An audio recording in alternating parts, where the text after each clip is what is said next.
Hello there, and welcome to Dreamland Science, a place where curious minds come to rest, to wonder, and perhaps to drift quietly into sleep.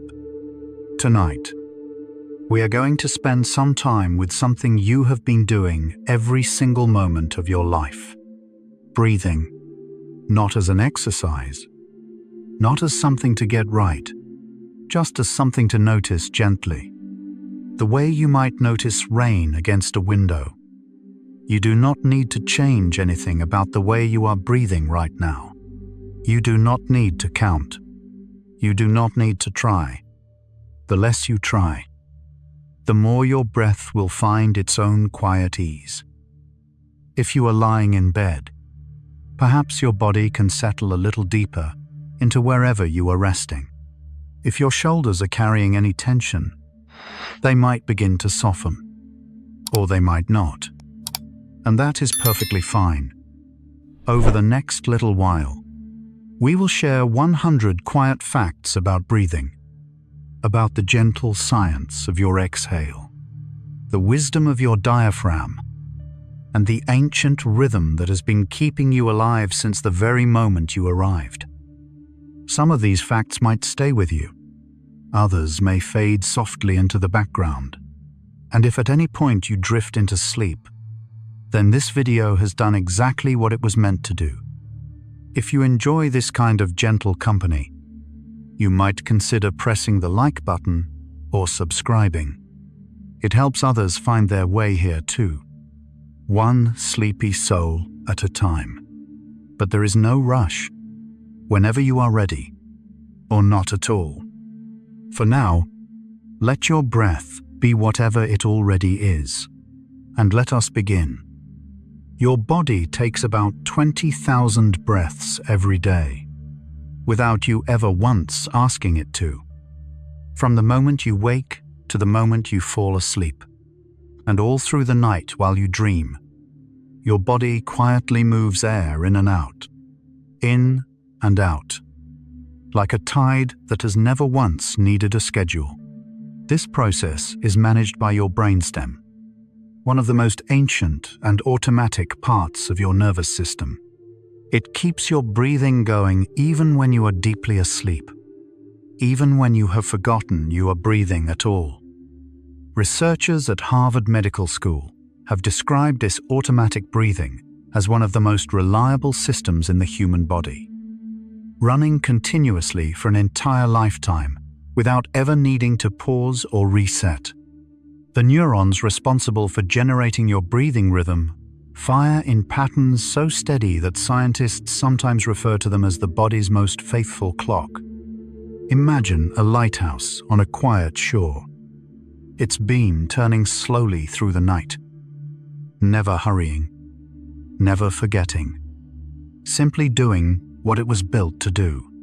Your breath is something like that, a rhythm that continues whether anyone is watching or not. Perhaps you might notice the quiet rise of your chest right now, or the gentle fall as the air slips out. There is nothing to fix, nothing to improve. And somewhere in that steady motion, there is a patience older than thought.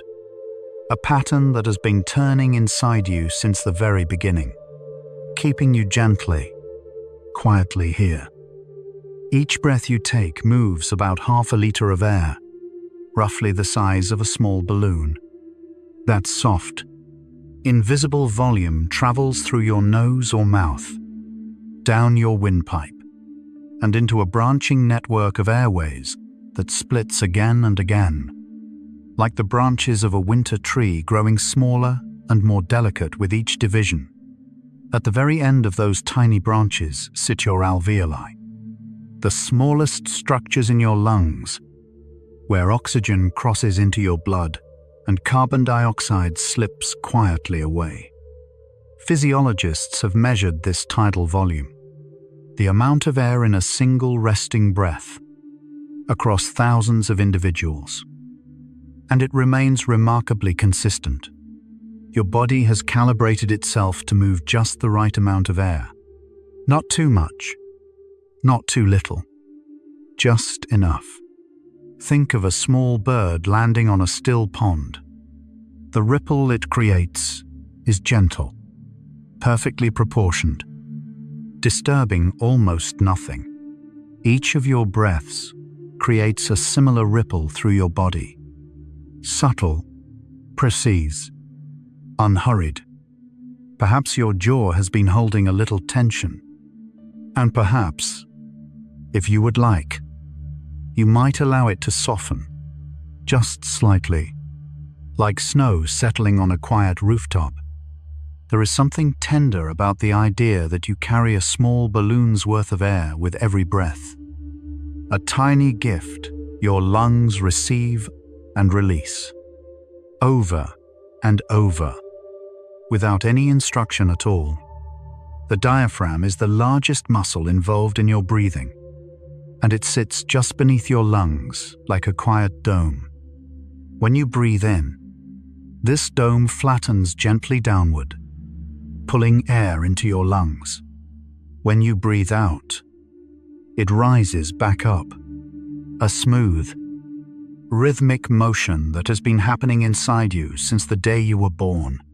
Most people go their entire lives without ever noticing the diaphragm. Yet it is one of the most active muscles in the human body. Research published in the journal Breathe describes the diaphragm as responsible for about 70 to 80% of the work of breathing at rest. It is a muscle that never takes a day off, contracting and relaxing perhaps 20,000 times every day. And yet it moves so gently that you rarely feel it at all. Imagine the surface of a calm lake, rising and falling with the faintest breeze. No waves, no turbulence, just a quiet undulation that belongs entirely to the rhythm of the moment. That is your diaphragm, moving beneath the surface, tending to something essential without ever drawing attention to itself. Perhaps you might notice your forehead right now. If there is any tightness there, it may begin to ease, like a crease in a sheet slowly smoothing itself flat. And with each quiet rise and fall of that hidden dome, your body breathes, faithfully, patiently, as if it has all the time in the world. When your diaphragm moves downward during an inhale, it gently presses against your liver, your stomach, and your intestines, creating a soft internal massage with every breath. This is not something you would ever feel consciously, but beneath the surface, your organs receive this gentle pressure and release, over and over, throughout the day and night. Gastroenterologists have noted that this rhythmic motion can support healthy digestion and blood flow to the abdominal organs. A study by Ma and colleagues, published in Frontiers in Psychology in 2017, found that diaphragmatic breathing, sometimes called belly breathing, significantly reduced cortisol levels compared to a control group. Cortisol is often called the stress hormone, and the fact that a simple shift in breathing depth can lower it is one of the quietest medical findings in recent memory. Think of ocean waves washing gently over smooth stones, back and forth, slowly polishing what they touch. Your diaphragm does something similar to your internal organs. A motion so old and so gentle, it happens entirely beneath your awareness. Perhaps your hands are resting somewhere soft right now. If they are, you might allow them to feel a little heavier, as if they are slowly sinking into wherever they rest. In the rhythm of that invisible massage, there is a kind of care your body gives itself, wordlessly, endlessly, asking nothing in return. Babies naturally breathe with their bellies, their tiny chests barely moving at all. If you have ever watched an infant sleep, you may have noticed the gentle rise and fall of their abdomen, a smooth, unhurried rhythm that seems to come from somewhere very deep. This is diaphragmatic breathing in its purest form. Babies do not need to learn it. They arrive already knowing. Developmental physiologists have observed that this belly breathing pattern is the default for human beings. It is only as we grow older, as stress, posture, and habit reshape our breathing, that many adults shift to shallower chest breathing. The original pattern, the one we were born with, was deeper, slower, and more effortless. Imagine a small boat rocking gently on a quiet harbor. No wind, no current, just the softest motion of the water beneath it. A baby's breath is like that, pure movement, free of effort, answering only to the rhythm of the body itself. Perhaps your feet are resting somewhere beneath a blanket or sheet. You might notice how they feel right now. Warm, perhaps, or simply still. There is no need to move them. And somewhere in the memory of your own body, that original breathing pattern still exists.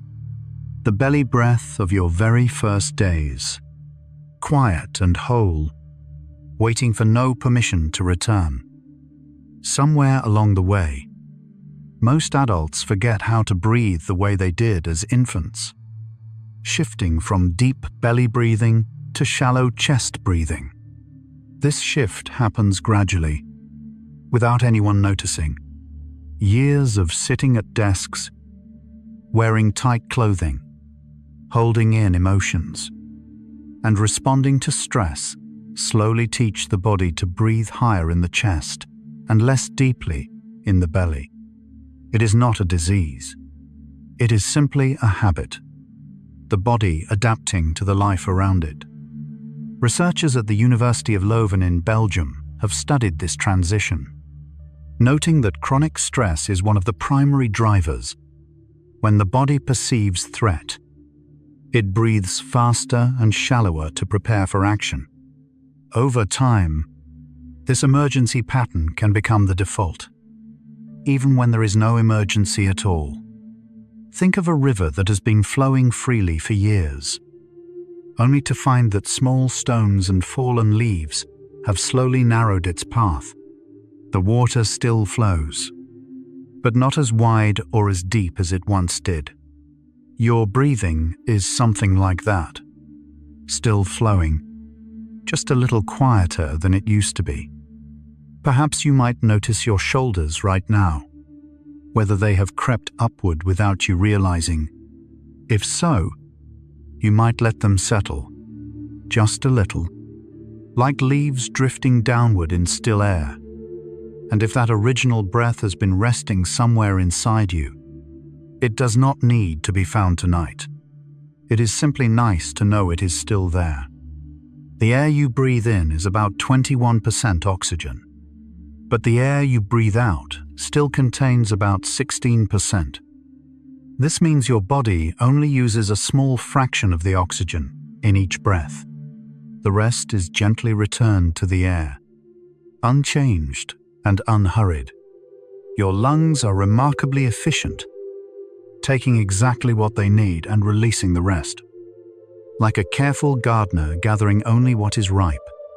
Respiratory physiologists have long studied this exchange, finding that the body's oxygen extraction rate at rest is around 5%, enough to sustain every cell, every thought, every quiet heartbeat. During exercise, this rate increases. But at rest, your body operates with extraordinary economy. Imagine standing beside a stream and cupping your hands to drink.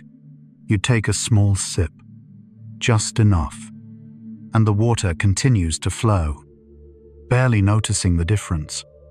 Your lungs do something similar with the air, a gentle borrowing, a quiet return. Perhaps your stomach is rising and falling as you listen. A motion so natural, it almost disappears into the background. You might simply notice it, or you might not. Either way is fine. And in that quiet exchange, oxygen in, carbon dioxide out, your body sustains itself with a grace that asks nothing of you, just the softest breath, over and over, all on its own. Your lungs contain about 300 million tiny air sacs called alveoli, and if you could spread them flat, they would cover an entire tennis court.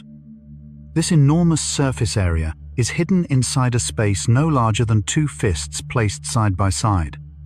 The alveoli are where the real work of breathing happens, where oxygen passes into your blood and carbon dioxide passes out. Each one is thinner than a soap bubble, surrounded by the tiniest blood vessels in your body. A landmark study in the American Journal of Respiratory and Critical Care Medicine measured the total surface area of human alveoli at approximately 70 square meters. This vast, delicate landscape exists entirely inside you, invisible, silent, and working without pause. Imagine a field of wildflowers stretching to the horizon, each blossom opening and closing with the breeze, exchanging sunlight for growth. Your alveoli are something like those flowers. 300 million tiny openings, all breathing together, all working in a quiet harmony you will never see. Perhaps your eyelids feel a little heavier than they did a moment ago. If so, you might let them rest, half closed, or fully closed, whichever feels most natural. And inside that hidden landscape, your body tends a garden you have never visited, watering it with every breath, keeping it alive with the gentlest touch. The average person breathes about 12 to 20 times per minute at rest, though the exact number varies from one person to the next.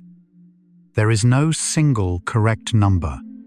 A healthy breathing rate depends on many things: your age, your fitness, your emotional state, and even the temperature of the room.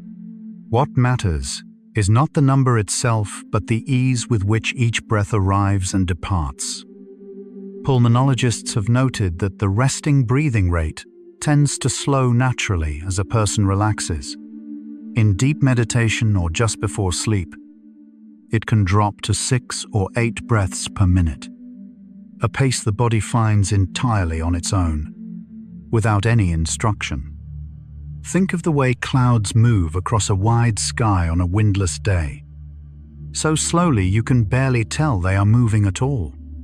A calm breathing rate is something like that. Unhurried, barely perceptible, carrying nothing heavy.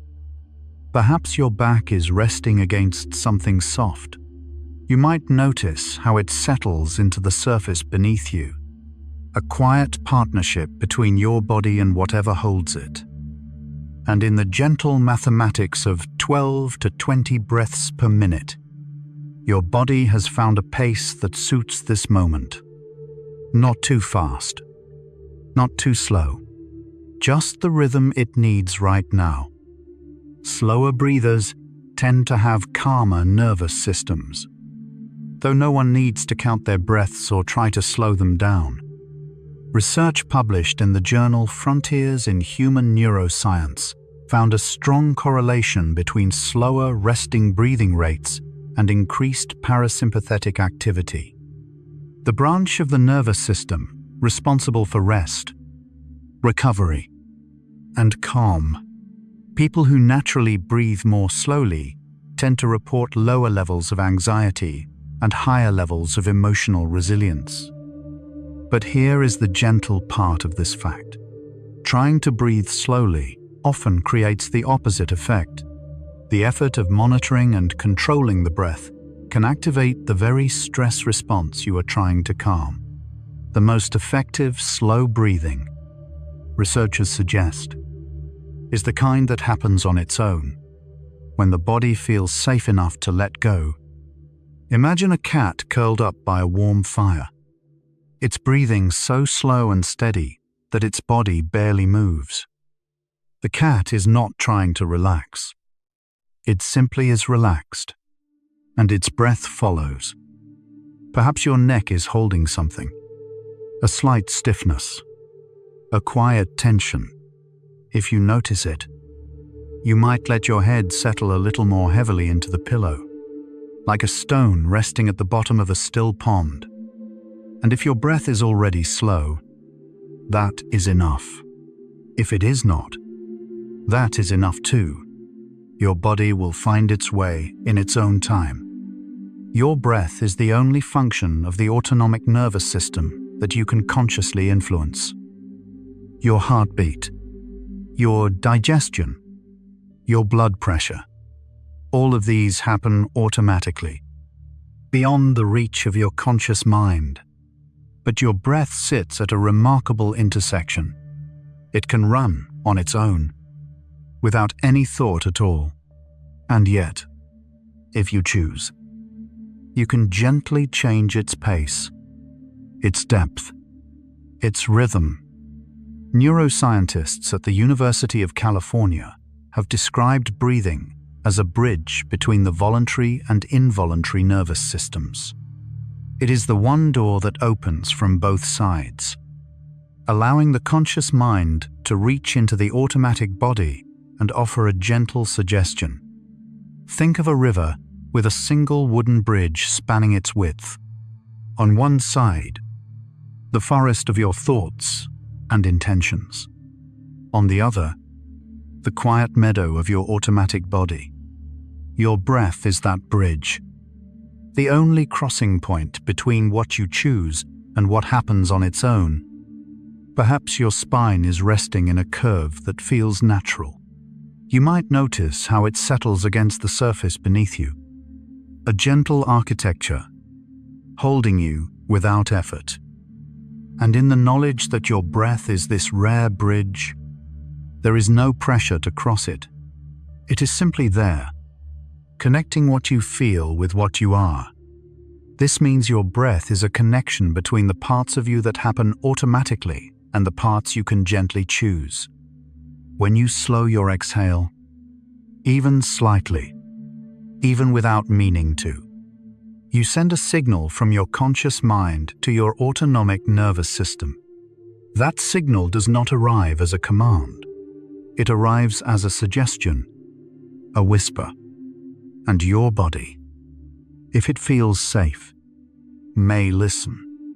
Psychophysiologists have studied this phenomenon extensively, finding that even small changes in breathing patterns can shift the balance of the autonomic nervous system. A slightly longer exhale can tilt the body toward rest. A slightly deeper breath can ease the grip of tension, all without force, all without effort. Imagine two people sitting beside each other on a bench, not speaking, but slowly beginning to sway to the same rhythm, not because one told the other to, but because closeness sometimes creates harmony on its own. Your conscious breath and your automatic body can share a moment like that, finding a rhythm together, without instructions. Perhaps your tongue is resting gently behind your teeth. If it has been pressing against the roof of your mouth, it might soften, settling downward like a leaf landing on still water. And in that delicate exchange between choice and instinct, there is a partnership so quiet you might never notice it. But it has been working inside you since the day you were born. When you exhale, your heart rate naturally slows down, just a little. This rhythm is called respiratory sinus arrhythmia. It might sound like a medical condition, but it is actually a sign of health. With each inhale, your heart speeds up slightly to circulate the incoming oxygen. With each exhale, it slows again, easing into a brief rest. This gentle oscillation means your heart and lungs are in conversation. rising and falling together like two old friends keeping time. Cardiologists have used respiratory sinus arrhythmia as a measure of cardiac health for decades. A strong variation between inhale and exhale heart rates indicates that the vagus nerve is functioning well and the heart is responsive and adaptable. In other words, the more your heart listens to your breath, the healthier the relationship. Think of two rocking chairs on a porch, moving in almost synchrony, one rocking forward as the other rocks back. Never quite matching, but always in rhythm. Your heart and your breath share that kind of conversation. Gentle, ongoing, older than language. Perhaps you might notice the quiet space between your exhale and your next inhale. A tiny pause where nothing happens. A small, silent room where your body simply rests. And in that rhythm, heartbeat and breath, rising and falling, there is a partnership so natural that it needs no conductor. Just two old friends, keeping time in the dark. This gentle dance between your breath and your heart has been happening since the day you were born. Even before your first cry, your heart and lungs were preparing to work together. Within moments of birth, the lungs fill with air for the first time, and the heart adjusts its rhythm to match. From that point forward, every inhale and every exhale is accompanied by a subtle change in heart rate. A synchrony so precise, it operates without any conscious input. Neonatal researchers have documented this coupling in premature infants, finding that the coordination between breathing and heart rate is one of the earliest signs of neurological health. When the two systems communicate well, the baby is more stable, more calm, and better equipped to rest. Imagine two candle flames sitting close together on a still table, each flickering on its own, yet somehow moving in sympathy with the other. Your heart and your breath flicker like that, separate flames, but drawn together by the same invisible warmth. Perhaps the space behind your eyes feels a little softer now. If it does, you might simply let it be. A quiet darkening, a gentle invitation to rest. And this dance, this breath and heartbeat waltz, will continue long after you fall asleep tonight. It does not need your attention. It only asks for your trust. The vagus nerve, the longest nerve in your body, responds to the pace of your breathing. It begins at the base of your skull and wanders downward through your neck, past your heart, through your lungs, and into your abdomen. Along the way, it touches nearly every major organ, carrying information back and forth between your brain and your body. And one of the strongest signals it responds to is the rhythm of your breath. Neuroscientist Stephen Porges, who developed the polyvagal theory, has described the vagus nerve as the body's primary pathway for safety signals. When the vagus nerve is active, the body interprets the world as safe. Heart rate lowers, muscles soften, digestion resumes, and one of the simplest ways to activate it is through a slow, gentle exhale. Think of a vine growing slowly through a garden, winding past flowers, curling around branches, touching everything gently as it goes. The vagus nerve is something like that vine, quiet, far-reaching, connecting everything it passes. Perhaps your arms are resting at your sides or folded somewhere comfortable. You might let them feel a little heavier, like branches after a soft rain. And somewhere along the path of that wandering nerve, your breath sends a quiet message: all is well. you are safe. You are here. When your exhale is longer than your inhale, the vagus nerve sends a quiet signal to your brain that everything is safe. This is not something you need to do on purpose. It is simply what happens when the body begins to relax.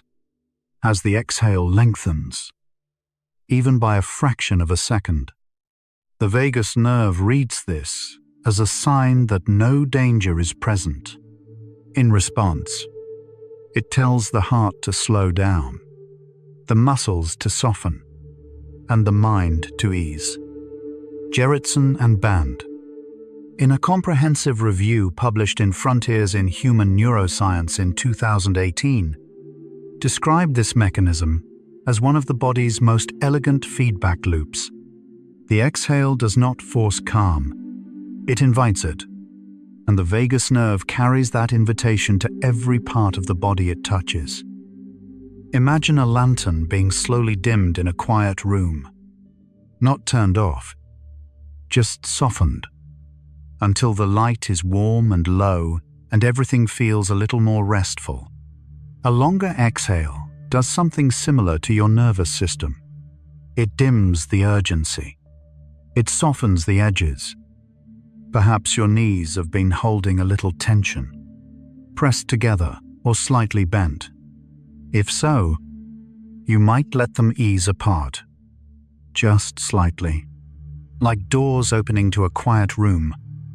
And in that simple ratio, a little more breath going out than coming in, your body finds a permission it does not need words to understand.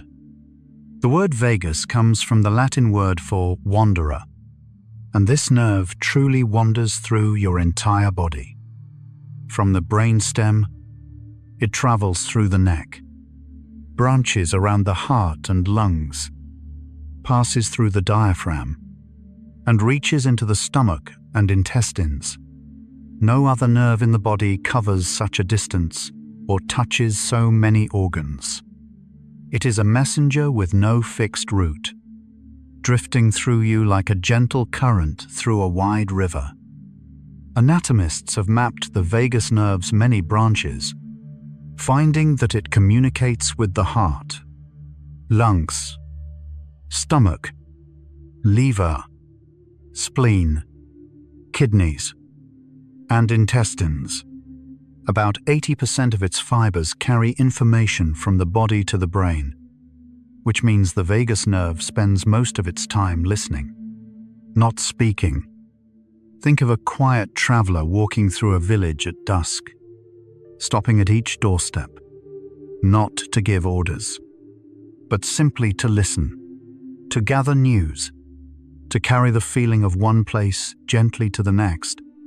The vagus nerve moves through your body in just this way, unhurried, attentive, connecting everything it visits. Perhaps your temples feel soft right now, the skin beside your eyes, the space above your ears. If there is any tightness there, it may dissolve slowly, like mist in the first warmth of morning. And as this wandering nerve drifts through you, it carries the rhythm of your breath to every quiet corner of your body, a message that needs no translation. Your exhale does not just push air out. It activates a cascade of calming signals throughout your body. When you breathe out, the pressure inside your chest changes. Your heart rate slows slightly. Your blood vessels relax. Your diaphragm rises, gently releasing the organs beneath it. And the vagus nerve, sensing all of this, sends a message to the brain that the body is at rest. It is not one signal. It is a symphony of small, quiet changes, all happening in the space of a single breath. Researchers at the Karolinska Institute in Sweden have studied these cascading effects, noting that the exhale phase of breathing produces a measurably greater parasympathetic response than the inhale. In other words, breathing out does more for your calm than breathing in. Imagine a handful of petals being released from a high window, drifting slowly, silently, each one settling in its own time. Your exhale is something like that release, a letting go that begins in the chest and ripples outward to the very edges of your body. Perhaps your fingers are resting against a blanket or pillow. You might notice their warmth, or the faint pulse in your fingertips, a quiet sign that your blood is flowing, your heart is beating, and everything is as it should be. And in the hush that follows each breath out, there is a kind of softness that words cannot quite reach, a calm that arrives without being called. Your diaphragm gently massages your internal organs with every breath, a soft inner rhythm you never notice. As the diaphragm moves downward during an inhale, it presses lightly against the liver, stomach, and intestines. As it rises during an exhale, it releases that pressure. This cycle, press and release, creates a subtle mechanical massage that helps support blood flow to the abdominal organs and aids in digestion. Osteopathic researchers have studied this visceral massage effect, finding that regular diaphragmatic breathing can improve venous return, the flow of blood back toward the heart. The diaphragm acts like a gentle pump, assisting circulation in a way that requires no energy and no awareness. Think of the tide washing gently over a bed of smooth stones, each wave pressing softly, then retreating, leaving the stones a little cleaner, a little more settled. Your diaphragm tends to your organs in much the same way, a quiet, rhythmic care that asks nothing in return. Perhaps your stomach feels soft right now, rising and falling with a rhythm you may not have noticed until this moment. If it is, you might simply observe it. A small, warm motion, like breathing itself made visible. And in that hidden massage, press and release, rise and fall, your body takes care of itself with a tenderness that has been there all along. Your breath is one of the oldest rhythms in your body, older than language, older than thought. Long before human beings could speak or reason, they could breathe. Long before the first word was whispered, the first breath was drawn. Breathing is so ancient that it predates nearly every other complex biological function. Emerging in the earliest vertebrates hundreds of millions of years ago, evolutionary biologists have noted that the brainstem structures responsible for breathing are among the most conserved in all of vertebrate evolution. Fish, reptiles, birds, and mammals all share a similar neural architecture for generating respiratory rhythm. Your breath connects you to a lineage that stretches back further than almost anything else inside you. Imagine a drumbeat echoing through a vast canyon, bouncing off walls carved by millions of years of wind and water. Your breath is like that drumbeat, still echoing, still keeping time.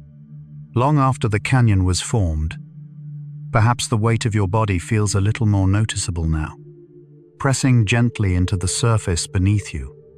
You might let yourself feel held, supported, as if the bed or the chair has been waiting for you to arrive. And in the ancient rhythm of your breath, there is a belonging that needs no explanation, a connection to every creature that has ever drawn air and gently let it go.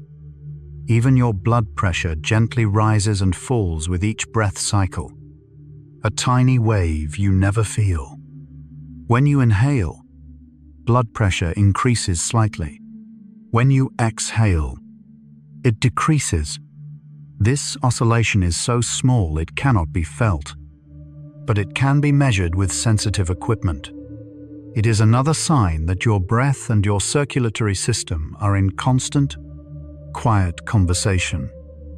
Researchers have shown that this breath-linked blood pressure variation, known as Traube Herring waves, reflects the health of the autonomic nervous system. When the oscillation is smooth and regular, it suggests that the body's regulatory systems are working in harmony. Think of a small boat rising and falling on a calm sea. The motion so gentle that a sleeping passenger would never wake. Your blood pressure moves like that boat, rocked softly by the breath, steady enough to carry you through the night. Perhaps your cheekbones hold a quiet tension. The muscles of your face, so often working, might appreciate a moment of rest. If you notice any tightness around your eyes or cheeks, it might begin to ease, like a held expression slowly dissolving. And in those invisible waves of pressure, rising and falling with each breath, your body keeps its own quiet sea, carrying you gently through this moment and into the next. The part of your brain that controls breathing sits at the very base of your skull, one of the oldest regions of the brain. This area, known as the medulla oblongata, is part of the brainstem, a structure that sits where the brain meets the spinal cord. It is responsible for maintaining the rhythmic pattern of your breathing, even when you are unconscious, even when you are deeply asleep. It is among the first parts of the brain to develop and among the last to stop functioning. Neuroanatomists have described the medulla as the brain's life support center, managing not only breathing, but also heart rate and blood pressure. These are the functions so essential that evolution tucked them into the most protected part of the skull, surrounded by bone on all sides. Imagine a small flame kept deep inside a stone lantern, sheltered from every wind, burning steadily no matter what happens outside. That is your breathing center, tucked away, protected, quietly keeping the light alive. Perhaps your hips are resting in a position that feels comfortable, and if they are, you might allow them to settle a little more, like the feeling of slowly sinking into warm sand. And at the base of that architecture, at the very bottom of your brain, a small cluster of cells keeps your breath going, faithfully, endlessly, asking nothing from you in return. Breathing was so essential to survival that evolution placed its control center in the most protected part of the brain, the brainstem, where your breathing is regulated, is surrounded by the thickest part of the skull. It sits deep behind other brain structures, shielded from impact and injury, while other brain functions, memory, language, planning, are located in the more exposed outer regions. Breathing was kept safe in the innermost room. Evolutionary neuroscientists have pointed out that this placement is not coincidental. Functions critical to immediate survival, breathing, heart rate, basic reflexes, are housed in the brainstem precisely because they cannot be interrupted. A person can lose memory, language, or the ability to plan and still survive. But if breathing stops, everything else stops too. Think of a seed buried deep in the earth, protected from storms and frost, waiting patiently to do the one thing it was made to do. Your breathing center is like that seed, deep, safe, doing its work in the quiet dark. Perhaps your wrists are resting somewhere soft. You might notice the faint pulse there, a gentle rhythm that matches, in its own way, the rhythm of your breath.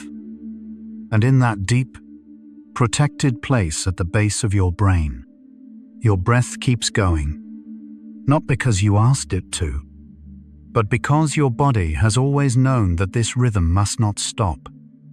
A single slow breath can begin to shift your nervous system from alert to at ease, though you never need to try. When the body senses that breathing has slowed, it interprets this as a sign that the environment is safe. There is no predator to run from, no decision to make urgently. The parasympathetic branch of the nervous system, sometimes called the rest and digest system, begins to take over, lowering heart rate, relaxing muscles, and redirecting energy toward healing and recovery. A study published in the journal Psychophysiology found that even a single extended exhale could produce measurable changes in heart rate variability within seconds. The body does not need a meditation practice or a breathing exercise. It simply needs one breath that is a little slower than the last. Imagine a room where someone has just turned down the lights. Not all the way, just enough to soften the edges. One slow breath does something similar to your inner landscape. It does not erase the brightness. It just allows the shadows to be a little gentler. Perhaps you are aware of your breath right now, rising and falling without any guidance. If it has already slowed, that is your body choosing its own pace. If it has not, that is fine too. And in the quiet possibility of a single slow breath, there is an invitation, not a demand, for your whole body to soften, just a little, into whatever comes next. Your body already knows how to breathe. It has been practicing since your very first moment. Before you could see, before you could hear the world clearly, before you had a name, you were breathing. That first breath was one of the most dramatic physiological transitions in all of biology. In a single moment, your lungs filled with air for the first time. Your circulatory system rerouted itself, and you became a breathing being. And from that moment forward, your body has never stopped.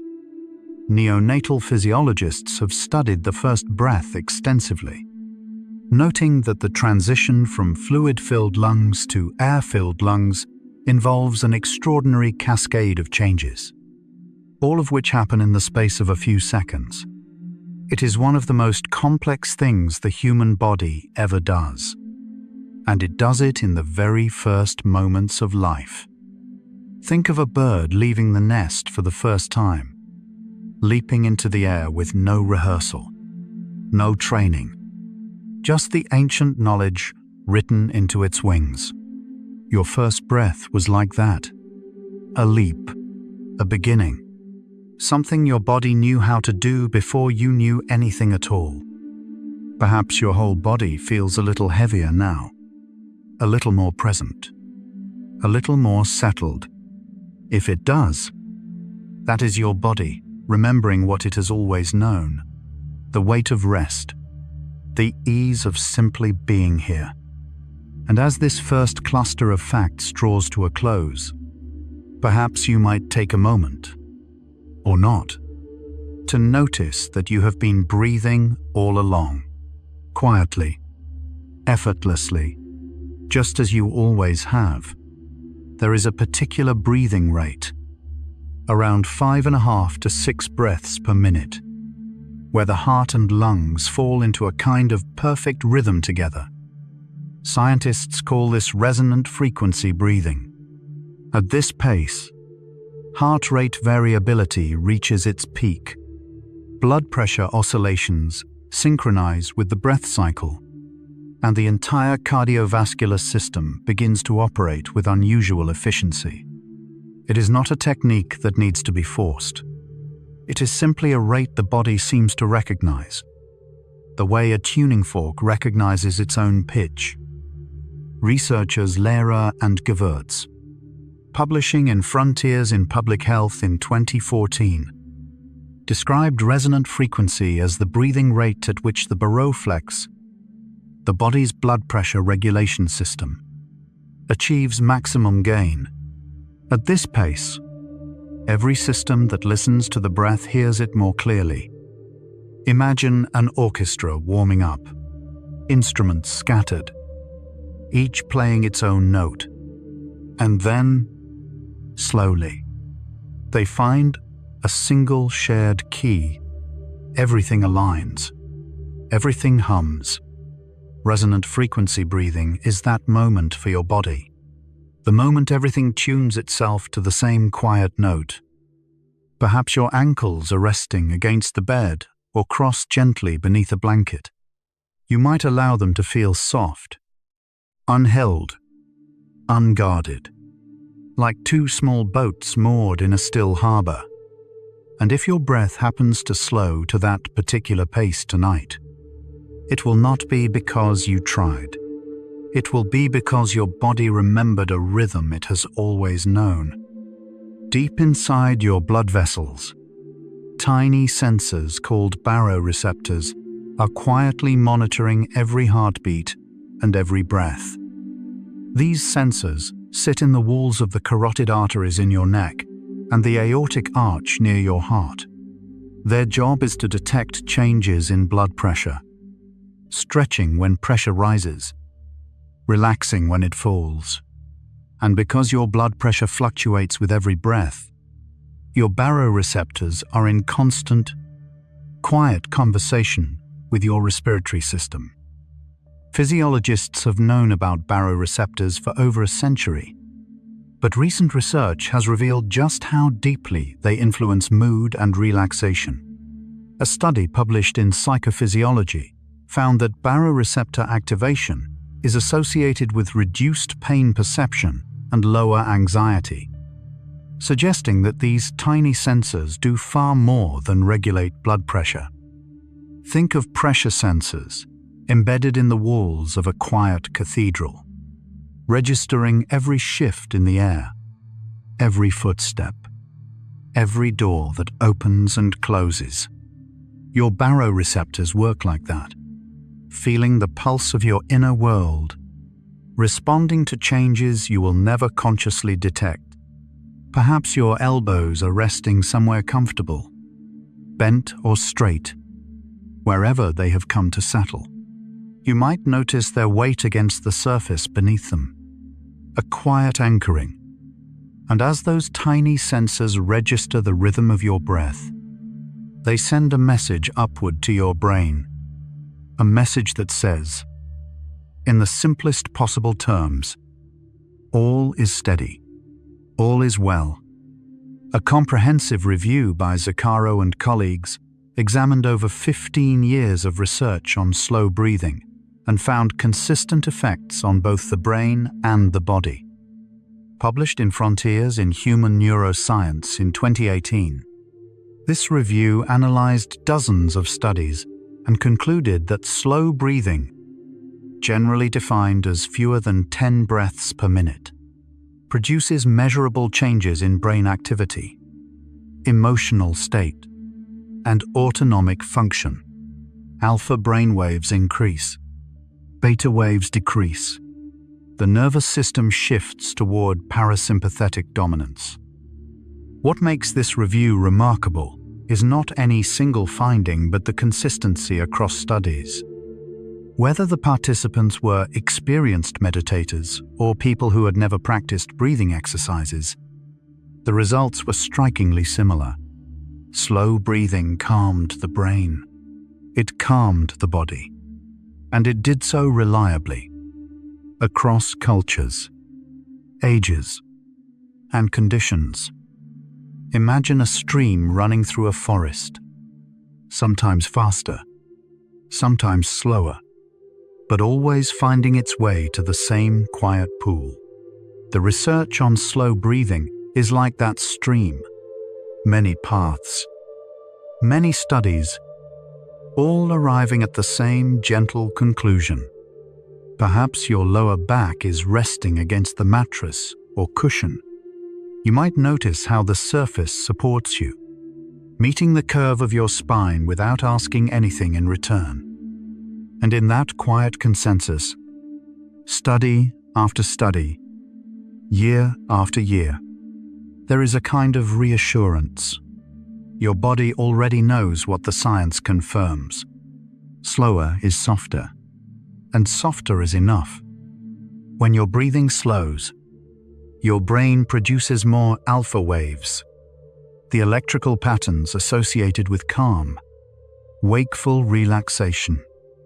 Alpha waves oscillate at about 8 to 13 cycles per second and are most prominent when the mind is quiet but not yet asleep. They appear when you close your eyes, when you daydream, and when you sit in comfortable silence.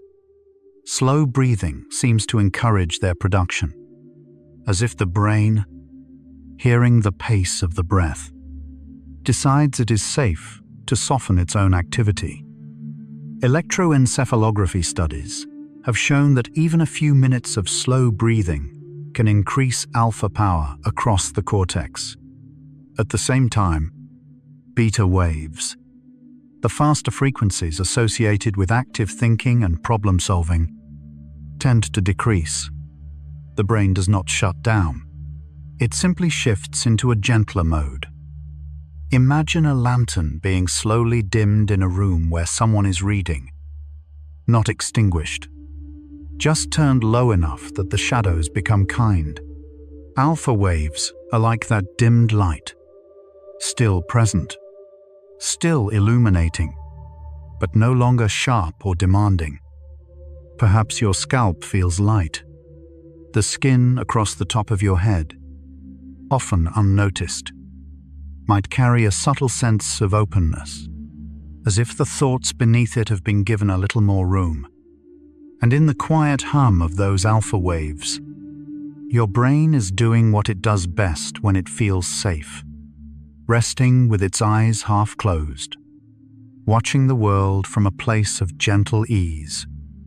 Heart rate variability, the tiny differences in time between each heartbeat, is one of the most important markers of health and resilience. A healthy heart does not beat like a metronome. It speeds up and slows down constantly, responding to your breath, your emotions, your posture, even the temperature of the room. This variability is a sign that the heart is flexible and responsive, able to adapt to whatever the moment requires. Researchers have found that higher heart rate variability is associated with better emotional regulation, lower anxiety, greater cognitive flexibility, and even longer lifespan. And one of the most reliable ways to increase heart rate variability is through slow, rhythmic breathing, particularly breathing that emphasizes the exhale. Think of a cat resting by a warm fire, not rigidly still, but softly shifting, adjusting, settling deeper with each passing moment.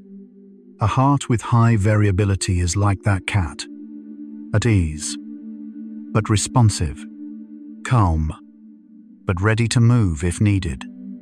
Perhaps the muscles along the sides of your neck have been quietly holding. If so, you might allow them to lengthen, just slightly, as if your head is floating upward on a thread of warm air.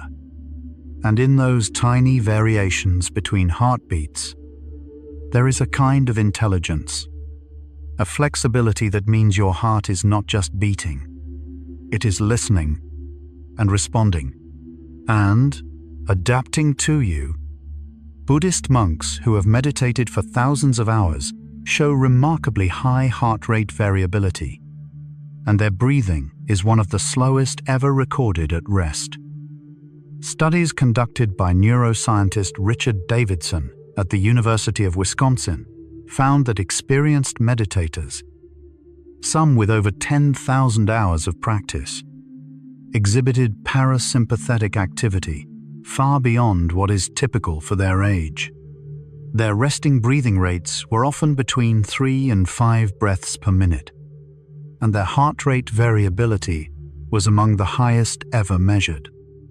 But here is the quiet part of this fact. The monks did not set out to change their breathing. They set out to cultivate awareness, compassion, and presence. The slow breathing came as a side effect. As the mind settled, the body followed. The breath slowed on its own, like water finding its level. Imagine a garden that has been tended for decades, not with urgency, but with patience. The flowers do not bloom because they are forced to. They bloom because the conditions are right. A monk's slow breath is like that. Not achieved, simply arrived at. Perhaps your inner wrists are resting somewhere soft. And if they are, you might notice the warmth there. A quiet pulse, a gentle rhythm. And if the breath of a monk seems far from your own, it may help to know that the same nervous system, the same vagus nerve, the same ancient architecture lives inside you too, waiting for nothing more than a moment of quiet. Your body has a built-in tolerance for carbon dioxide, and gentle breathing can slowly, quietly expand it. Carbon dioxide is not simply a waste product. It plays a vital role in regulating blood pH, dilating blood vessels, and helping oxygen release from hemoglobin into your tissues.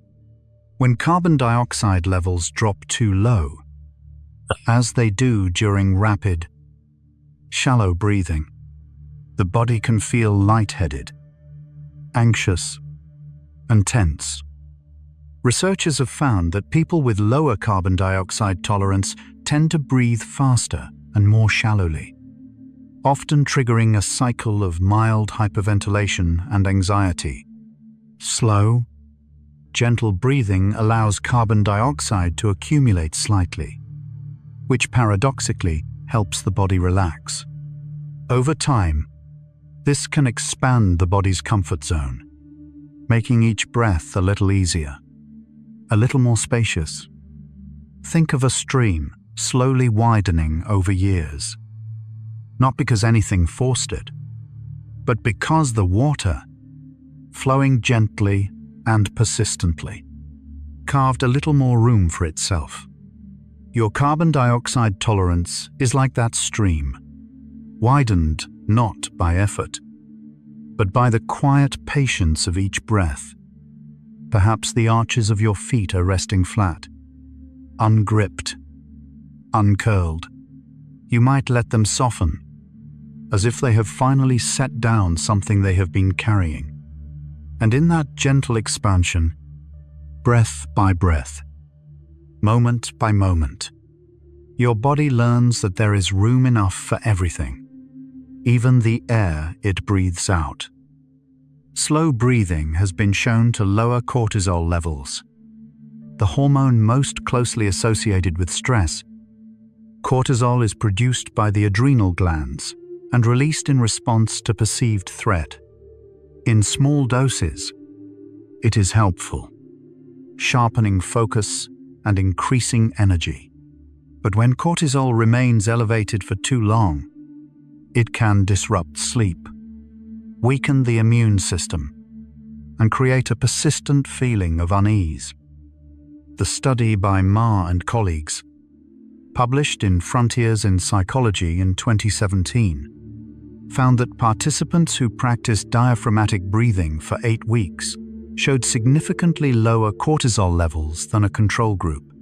The breathing did not eliminate stress. It simply helped the body recover from it more quickly, like rain washing dust from a window pane. Imagine a fire that has been burning a little too brightly. Not dangerous, just intense. Slow breathing is like turning down the flame, not extinguishing it, just easing it back to a warmth that feels sustainable and kind. Perhaps the space beneath your collarbones feels open right now, a quiet broadening across your upper chest. If it does, you might simply notice it. A gentle expansion, room enough for the next breath. and in the quiet work of lowering cortisol, molecule by molecule, breath by breath, your body performs a kind of housekeeping, so gentle you may never notice it happening at all. Your brain contains a small cluster of neurons whose only job is to generate sighs. These neurons, located in the brainstem, produce the occasional deep breath, the involuntary sigh that punctuates your breathing about every 5 minutes. A sigh is not a sign of sadness or frustration, though we sometimes associate it with those feelings. Physiologically, it is a maintenance breath, a reset that reinflates any alveoli that may have partially collapsed during normal shallow breathing.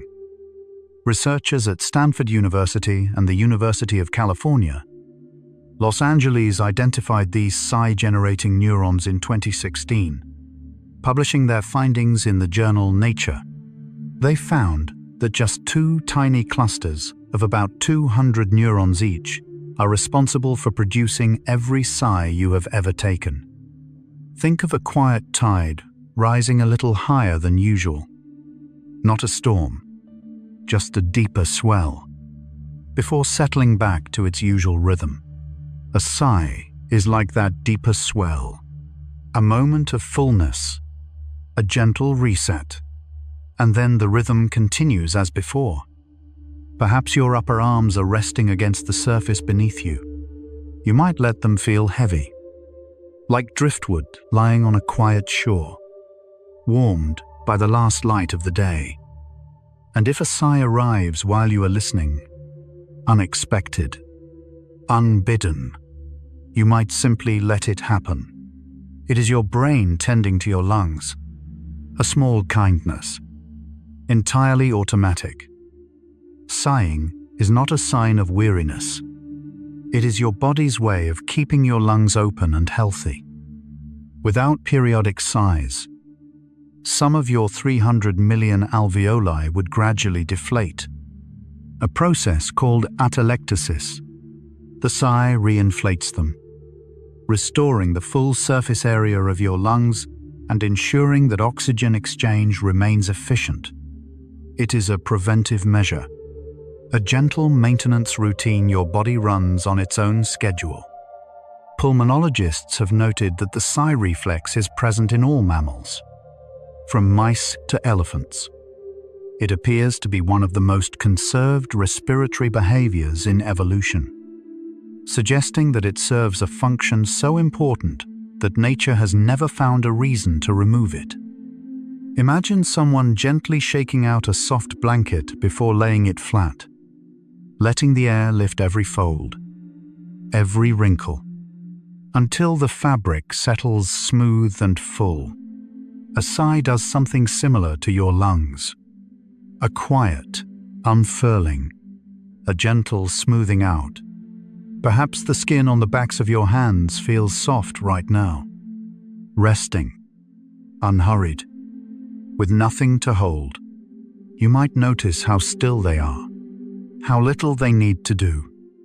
And the next time a sigh moves through you, you might think of it not as tiredness, but as your body keeping itself ready, gently, patiently, breath by breath.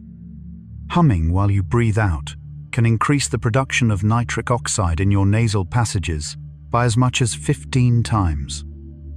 Nitric oxide is a molecule your body produces naturally in the sinuses. It has antimicrobial properties, helps dilate blood vessels, and plays a role in regulating airflow in the lungs.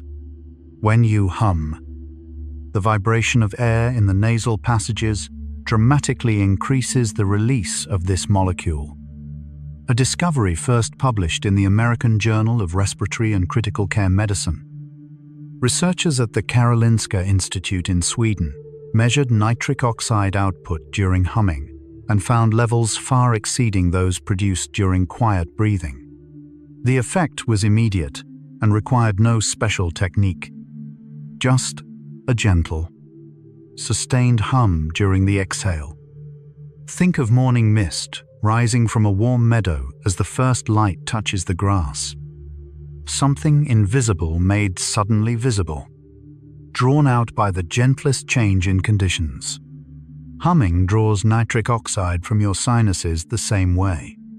A quiet vibration, a gentle coaxing.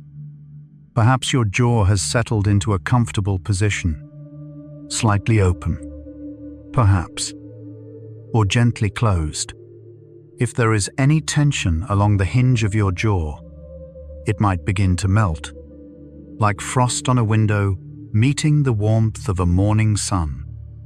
And in that simple vibration, a hum, a murmur, a quiet note, your body produces a molecule that helps keep your airways open and your blood flowing freely, all from the softest sound you can make. Breathing through your nose warms, filters, and moistens the air before it reaches your lungs. The nasal passages are lined with a rich network of blood vessels that heat incoming air to body temperature within milliseconds. Fine hairs and mucous membranes trap dust, pollen, bacteria, and other particles, filtering the air with remarkable efficiency. And the moist lining of the nose adds humidity, preventing the delicate tissues of the lungs from drying out. Research published in the journal Rhinology has shown that nasal breathing provides significant advantages over mouth breathing, not only for respiratory health but also for sleep quality, dental health, and even facial development in children. The nose, it turns out, is not merely a passive opening. It is an entire processing system. Imagine a gentle stream flowing through a bed of smooth stones and soft moss. The water entering a little rough, a little cold, and emerging on the other side clean, warm, and clear. Your nasal passages do something similar to the air you breathe. A quiet transformation that happens in the space of a single inhale. Perhaps the bridge of your nose feels soft right now. The skin there, the cartilage beneath. You might notice the faintest sensation of cool air entering and warm air leaving. A tiny exchange, a quiet rhythm. And in that gentle processing, warming, filtering, moistening, your nose prepares each breath as if it were a small gift, wrapped carefully before being offered to your lungs. Nasal breathing also produces nitric oxide continuously, a molecule that helps your blood vessels relax and your lungs work more efficiently. Unlike mouth breathing, which bypasses the sinuses entirely, nasal breathing draws air past the paranasal sinuses, where nitric oxide is produced in steady, small amounts. This molecule then travels with the air into the lungs, where it helps dilate the pulmonary blood vessels and improves the efficiency of oxygen exchange. Lundberg and Weitzberg, pioneering researchers in this field, have published extensively on the role of nasal nitric oxide, demonstrating that it serves as a first-line defense against airborne pathogens, while simultaneously optimizing lung function. Their work has shown that simply breathing through the nose, without any special technique, provides a measurable physiological advantage. Think of a garden path lined with fragrant herbs, each step releasing a little more scent into the air. Your nasal passages are like that path. Each breath releases a little more nitric oxide, a little more protection, a little more ease. Perhaps the muscles around your eyes are holding less tension than they were a few minutes ago. If so, that softening might continue, like petals falling slowly from a flower on a windowsill. And in the quiet chemistry of nasal breathing, your body maintains a defense system so gentle and so constant that it never announces itself, working silently, breath after breath, simply because you chose to breathe through your nose. When you breathe out slowly through your nose, the resistance created by the narrow nasal passages helps keep your alveoli open longer. This effect, known as positive end expiratory pressure, means that the air leaves your lungs more gradually during nasal exhalation than during mouth exhalation. The slight back pressure prevents the smallest airways from collapsing prematurely, maintaining the full surface area of the lungs for gas exchange. Anesthesiologists and critical care physicians have long used mechanical versions of this principle, applying gentle pressure to keep patients' lungs open during surgery or illness. But the body has its own version, built into the simple anatomy of the nose. By breathing out through the nostrils, you naturally apply a gentle pressure that keeps your lungs functioning at their best. Imagine a tide retreating slowly from a wide, shallow bay, the water pulling back so gradually that the sand stays damp and the tide pools remain full. A slow nasal exhale is like that retreating tide, gentle enough to leave everything intact, unhurried enough to keep the smallest spaces open. Perhaps your shoulders have settled even further from your ears, a distance that grows each time you notice it. You might let that distance continue to widen, like the space between two hills at sunset. And in that gentle resistance, air slipping slowly through narrow passages, your body finds a way to breathe more fully, more completely, without adding a single ounce of effort. Research suggests that breathing at a rate of about 6 breaths per minute can synchronize your heart rhythm, blood pressure, and brain waves into a state of remarkable coherence. This state, sometimes called cardiorespiratory coherence, occurs when the oscillations of heart rate, blood pressure, and respiration align at the same frequency. When they do, the body operates with unusual efficiency. The autonomic nervous system balances itself, and the brain enters a state of calm alertness that researchers describe as optimal for both rest and recovery. McCraty and colleagues at the HeartMath Institute have studied this phenomenon extensively, publishing findings that show coherent states are associated with improved emotional regulation, enhanced cognitive performance, and greater resilience to stress. The entry point, they found, is almost always the breath. Think of 3 pendulum clocks hanging on the same wall, at first swinging at different rates, but slowly, through the vibrations traveling through the wood, beginning to swing together. Coherence is that synchronization. Your heart, your blood, your brain, all finding the same quiet rhythm through the bridge of your breath. Perhaps the back of your neck feels warm, a gentle warmth that spreads upward toward the base of your skull. You might notice it, or you might not. Either way, it is there. And in that alignment, heart and breath and brain, swaying gently together, your body discovers a harmony it does not need to understand, only to feel. Your exhale activates the parasympathetic nervous system, the branch responsible for rest, healing, and restoration. The autonomic nervous system has 2 main branches. The sympathetic branch prepares the body for action, increasing heart rate, sharpening focus, tensing muscles. The parasympathetic branch does the opposite, slowing the heart, relaxing the muscles, and directing energy toward digestion, repair, and sleep. Every exhale tips the balance, however slightly, toward the parasympathetic side. Neuroscientists have measured this shift with precision. During the exhale, vagal tone increases, heart rate decreases, and the body's stress markers begin to decline. It is a shift that happens automatically. No technique required. No awareness necessary. Just the simple act of letting air leave the body. Imagine a dimmer switch being turned slowly toward low, not darkening the room entirely, but easing the light until everything feels softer, warmer, more restful.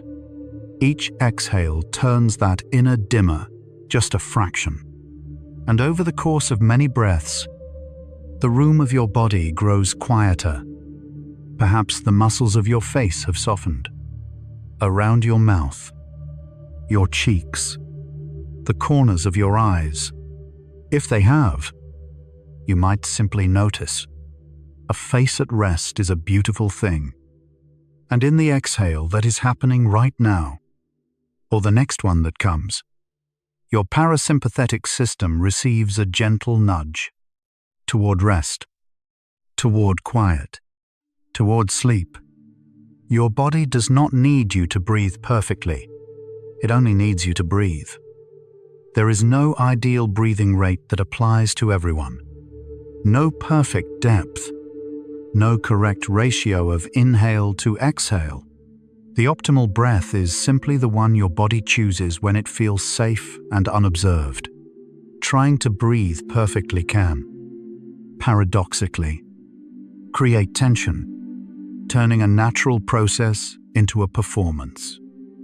Behavioral scientists have studied this phenomenon, finding that breath awareness without control produces more relaxation than breath control without awareness.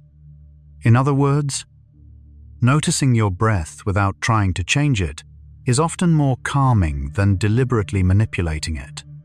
Think of a stream that has been flowing for thousands of years. It does not need instructions. It does not need a map. It simply follows the path that gravity and geology have carved for it. Your breath is like that stream, already flowing, already finding its way. Perhaps your thighs are resting heavily against the surface beneath you.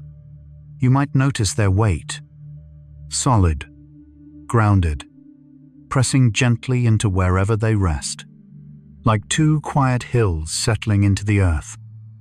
And in the permission to breathe imperfectly, to breathe without trying, there is a freedom so simple it is easy to miss. Your body does not ask for perfection. It asks only for presence. And even that, it does not require. When you stop trying to control your breath, it often slows down on its own. This is one of the paradoxes of relaxation, the act of letting go, releasing the need to manage, to optimize, to improve, sends a signal to the nervous system that is more powerful than any technique. When the body recognizes that it is not being monitored or corrected, it settles into its own natural rhythm. And that rhythm, more often than not, is slower and deeper than the one that came before. Psychophysiologists have observed this in laboratory settings. Participants who were asked simply to notice their breathing, without changing it, showed greater decreases in heart rate and blood pressure than those given specific breathing instructions. The absence of effort, it seems, is its own kind of intervention. Imagine holding a small bird in your open palm, not gripping it, not chasing it, just letting it rest there. Eventually, the bird settles. Its wings fold. Its heartbeat slows. Your breath does something similar when you stop trying to hold it. It settles. It folds into itself. It finds its own quiet pace. Perhaps the tip of your nose feels cool. A faint sensation of air moving in and out. You might notice it, or it might drift past your awareness entirely. Both are fine. And in that letting go, that quiet surrender of control, your breath finds a depth and a slowness that no technique could ever teach it.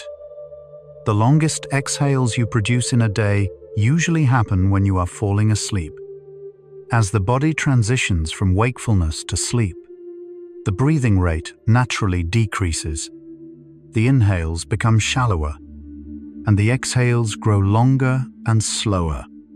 This shift is part of the body's preparation for rest, a gradual winding down of the systems that keep you alert and active during the day.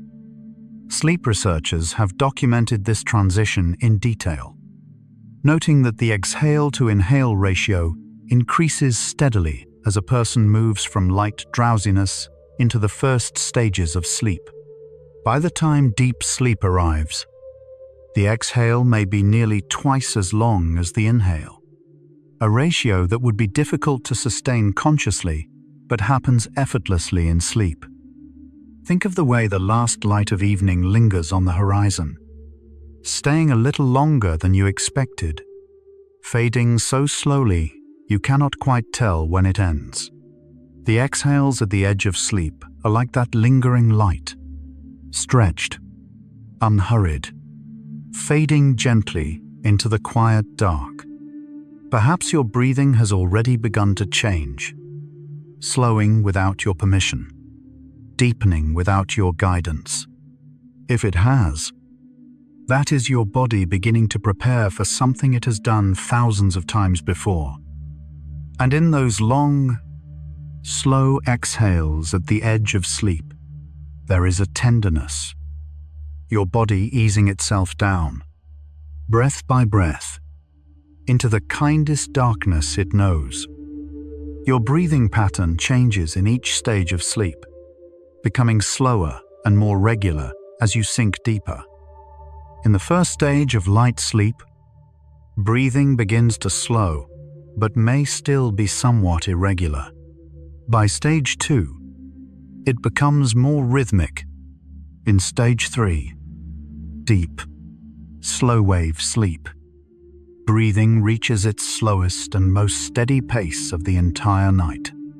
During REM sleep, when dreams are most vivid, breathing may become temporarily faster and less regular, reflecting the activity of the dreaming brain. Sleep scientists using polysomnography have mapped these respiratory patterns in detail, finding that the depth and regularity of breathing closely mirrors the depth of sleep. The body uses the breath as a kind of dial, turning it down, stage by stage, as it sinks further from waking consciousness.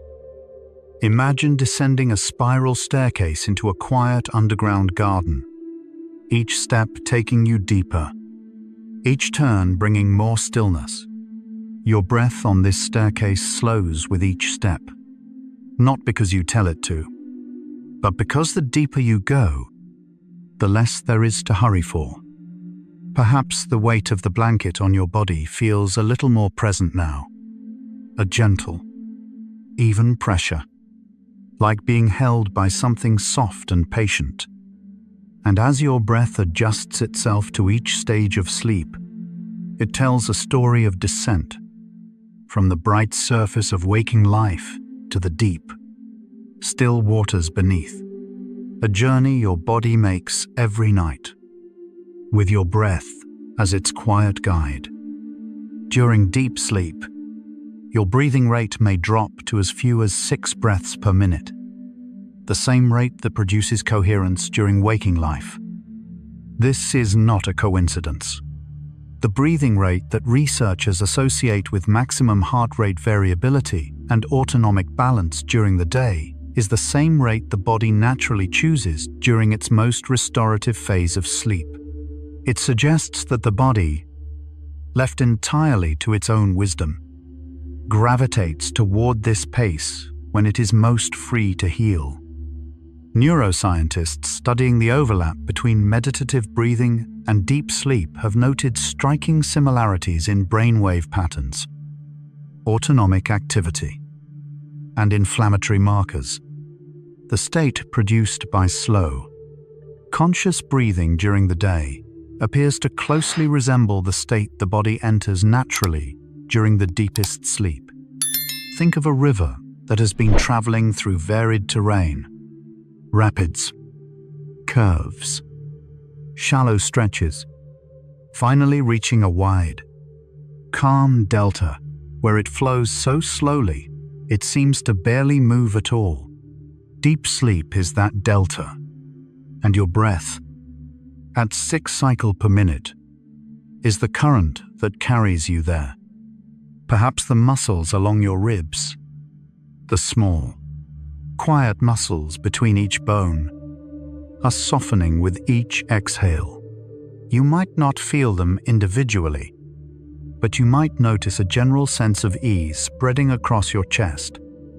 And in that convergence, the breathing rate of deep rest, arriving both in meditation and in sleep, there is a suggestion that your body knows exactly where it wants to go.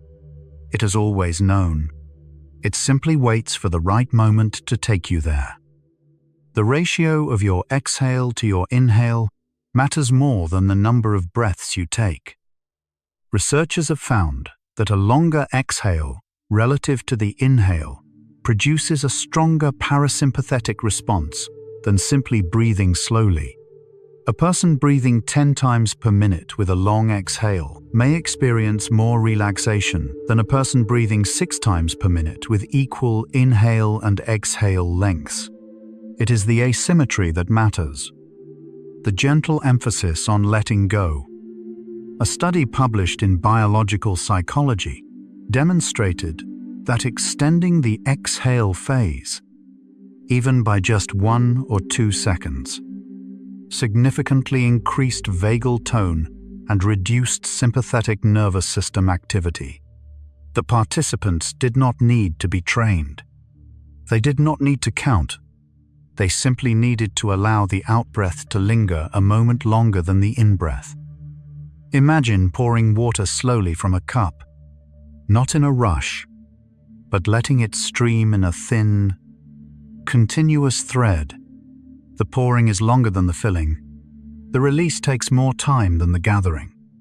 Your exhale can be like that thread of water. Slow, continuous, taking its time. Perhaps the hollows of your temples feel quiet. The small, soft spaces on either side of your forehead, you might notice them as places of stillness, places where nothing needs to happen. And in that gentle lengthening of the out-breath, there is no effort required, just a willingness, if you feel like it, to let the breath leave a little more slowly than it arrived.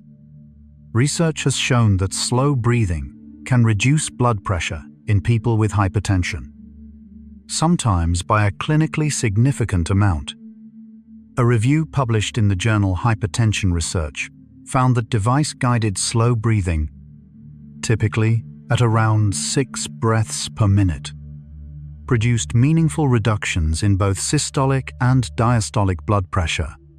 Some studies reported decreases of 5 to 10 millimeters of mercury, a change comparable to certain blood pressure medications.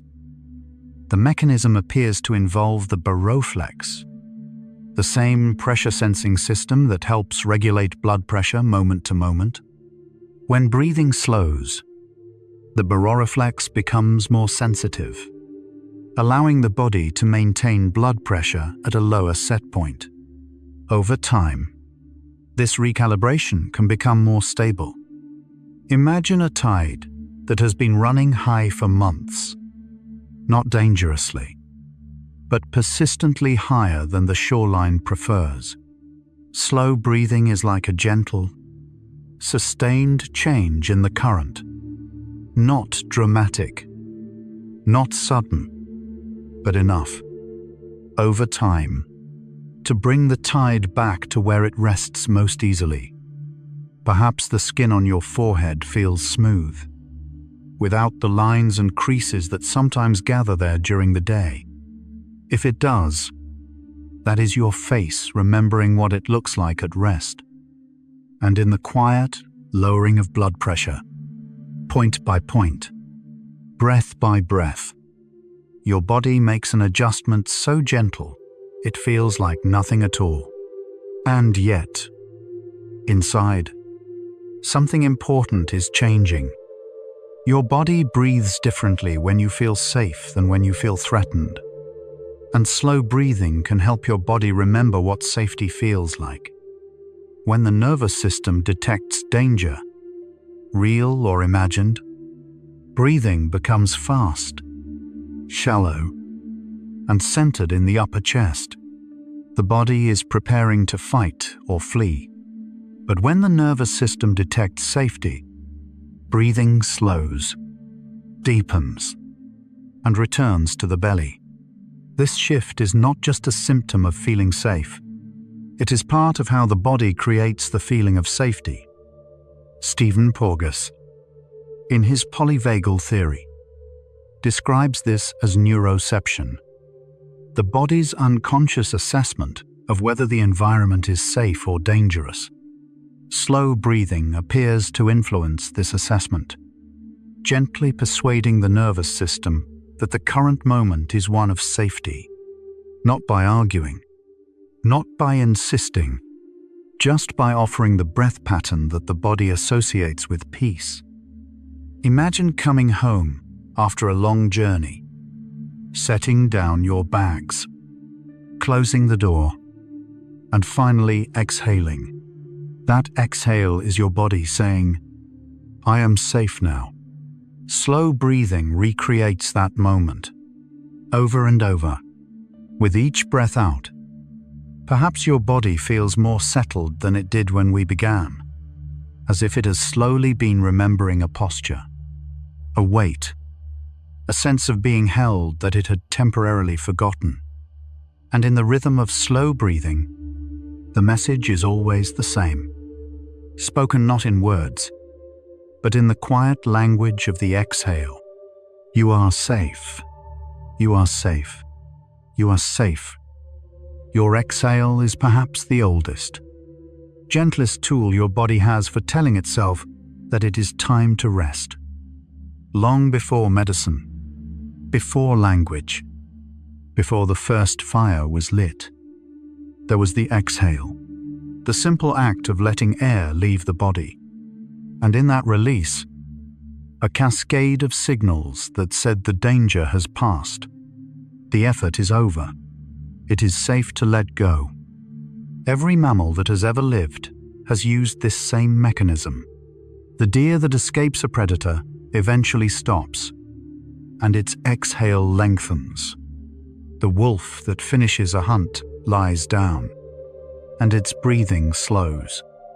The infant who cries itself to sleep arrives, at last, at a long, shuddering outbreath. And then, stillness. Imagine all the exhales that have ever been breathed, by every creature, in every forest, on every quiet night since the beginning of breath itself. A vast, invisible ocean of released air. Your exhale tonight joins that ocean. A single drop, but part of everything. Perhaps your whole body feels a little different now. Not dramatically changed, but gently shifted. A little heavier, a little warmer, a little more willing to let go. And as this second cluster of facts comes to a close, you might notice, or you might not, that your exhale has already been doing its quiet work, not because you told it to, but because it has always known how. Your diaphragm can move as much as 10 centimeters during a deep breath, a range of motion larger than most people would guess. This thin, dome-shaped muscle sits at the base of your ribcage, separating your chest from your abdomen. During quiet breathing, it moves only about 1 to 2 centimeters.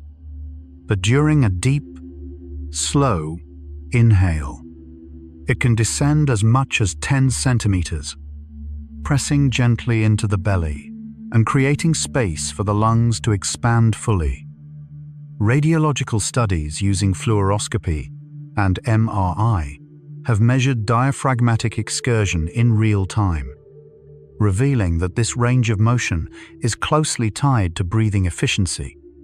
The greater the excursion, the more air enters the lungs, the more oxygen reaches the blood, and the more completely carbon dioxide is expelled. Imagine the slow rise and fall of a whale just beneath the surface of a calm ocean, a movement so large and so gentle that the water barely ripples. Your diaphragm, in its fullest range, moves with that same quiet power, large, smooth, unhurried. Perhaps you might notice the space just below your ribs, the soft area where your diaphragm lives. If you place your attention there gently, you may feel the faintest motion, a quiet expansion, a quiet return. And in that range of motion, 1 centimeter or 10, your diaphragm does its work without asking for recognition, a muscle that moves mountains of air and asks for nothing in return. Every time your diaphragm descends, it gently presses against your liver, the largest internal organ in your body. The liver sits just beneath the right side of the diaphragm, and with each inhale, it receives a soft, rhythmic compression. This gentle pressure aids in blood flow through the liver's dense network of vessels and may support the organ's many metabolic functions, from filtering toxins to producing bile to storing energy. Hepatic physiologists have studied the relationship between diaphragmatic motion and liver blood flow, finding that the rhythmic compression and release acts as an auxiliary pump, supplementing the heart's work in circulating blood through the abdominal organs. Think of an ancient forest floor receiving the slow press of a gentle rain, each drop pushing softly into the earth, encouraging the roots beneath to drink. Your diaphragm presses against your liver in much the same way. A slow, rhythmic encouragement, a kindness hidden beneath the surface. Perhaps the muscles along the right side of your ribcage feel soft, yielding to each breath without resistance. You might notice how they expand and contract, a quiet bellows, an easy rhythm. And in that gentle massage, repeated 20,000 times a day, your diaphragm tends to your liver with a care so consistent it becomes invisible. A devotion measured not in gestures but in breaths. The vagus nerve passes directly through your diaphragm on its way from the brain to the abdomen.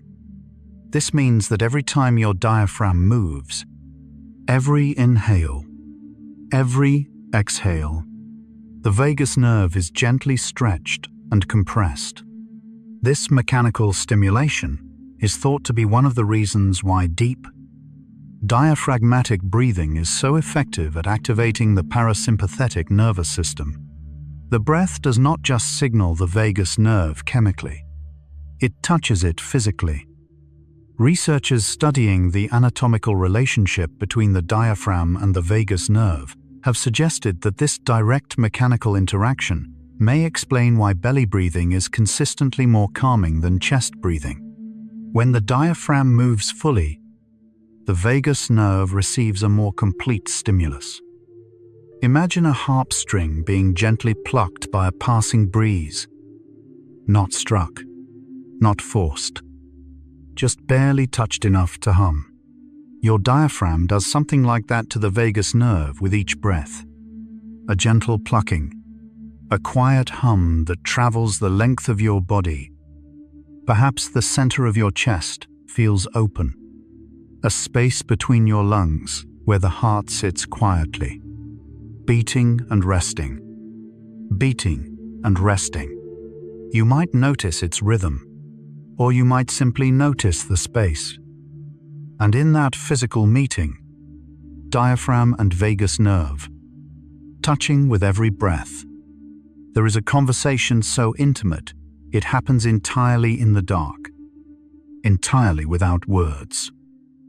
Blue whales, the largest animals that have ever lived, breathe only about 2 to 5 times per minute at the surface.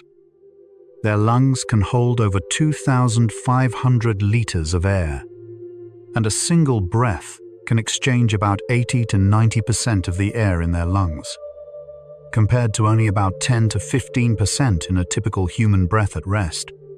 When a blue whale exhales, its blow can reach 9 meters into the air, visible from miles away. Marine biologists studying cetacean respiration have noted that whales have evolved to be extraordinarily efficient breathers, extracting maximum oxygen from each breath to sustain long dives that can last up to 30 minutes. Their slow breathing rate is not a limitation.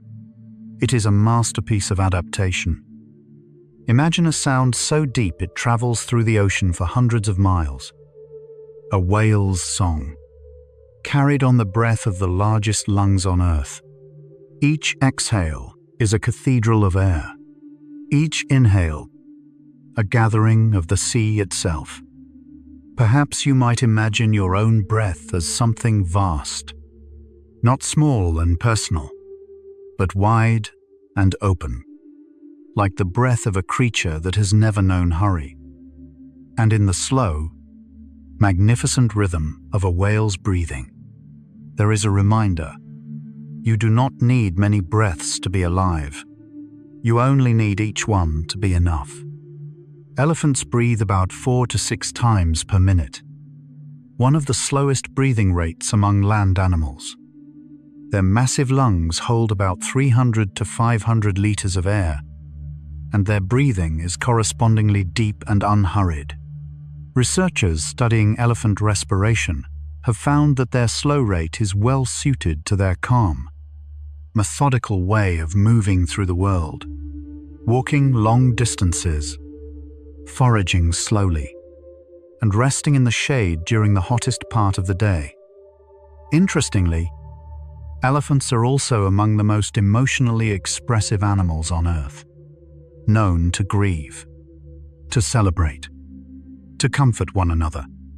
Their slow breathing may be part of what allows their nervous systems to support such complex emotional lives. A calm body, it seems, has more room for feeling. Think of an old tree standing at the edge of a meadow, patient, unhurried, its branches moving only when the wind decides. An elephant breathes with that kind of patience, slow, rooted, taking each breath as if there were no need for the next one to come quickly. Perhaps the tops of your shoulders feel broad, wider than usual, as if they have expanded with the ease of the moment. You might let them stay that way, open, unhurried, and in the slow breath of an elephant, deep and steady and full of quiet intelligence. There is a kinship with your own breath tonight, both ancient, both unhurried, both enough. Sea turtles can slow their breathing to as few as 1 breath every several hours during rest, entering a state of metabolic stillness that allows them to stay submerged for extraordinary periods. Green sea turtles, for example, can rest on the ocean floor for up to 5 hours between breaths. During these periods, their heart rate slows to as few as 1 beat every 9 minutes, and their metabolism drops to a fraction of its active level. They are not unconscious. They are simply resting, deeply, completely, in a way that few other creatures can match.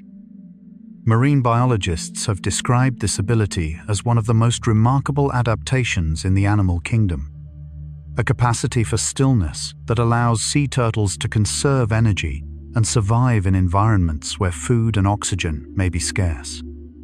Imagine a moonrise over a still ocean, the light arriving so slowly that you cannot quite tell it is moving. Yet moment by moment, the water brightens. A sea turtle at rest is like that moonrise. Still, patient, changing so slowly that time itself seems to pause.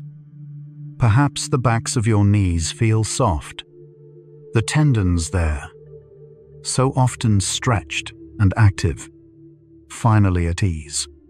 You might let them rest completely, like a string that has been loosened from its bow. And in the extraordinary patience of a sea turtle's breathing, one breath, then stillness, then another breath. There is a lesson in how little the body truly needs when it feels safe enough to rest. Trees breathe too, though their breath moves in a rhythm measured not in seconds but in seasons.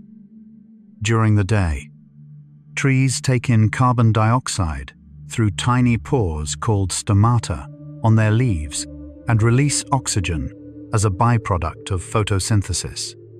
At night, the process partially reverses. They consume a small amount of oxygen and release carbon dioxide, much like animals do. This daily and seasonal rhythm of gas exchange is, in its own way, a form of breathing.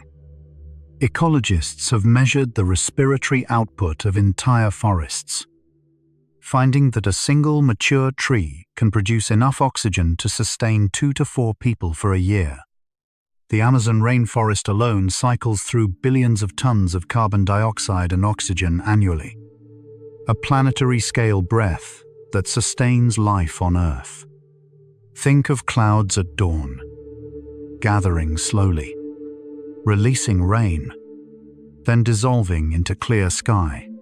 Trees breathe with that same unhurried rhythm, in and out, season by season, year by year, a breathing so slow it shapes the atmosphere itself. Perhaps the air around you feels soft right now. Whatever temperature it is, whatever moisture it carries, you might notice it on your skin, the air that was breathed out by a tree, somewhere, not long ago, and in the slow, seasonal breathing of trees, there is a partnership so old and so complete that every breath you take is partly their gift, and every breath you release is, in turn, partly theirs. The oxygen molecules you are breathing right now may have once been part of a dinosaur's exhale, recycled through the atmosphere over millions of years. Oxygen is not created fresh with each breath. It is part of a vast, ancient cycle.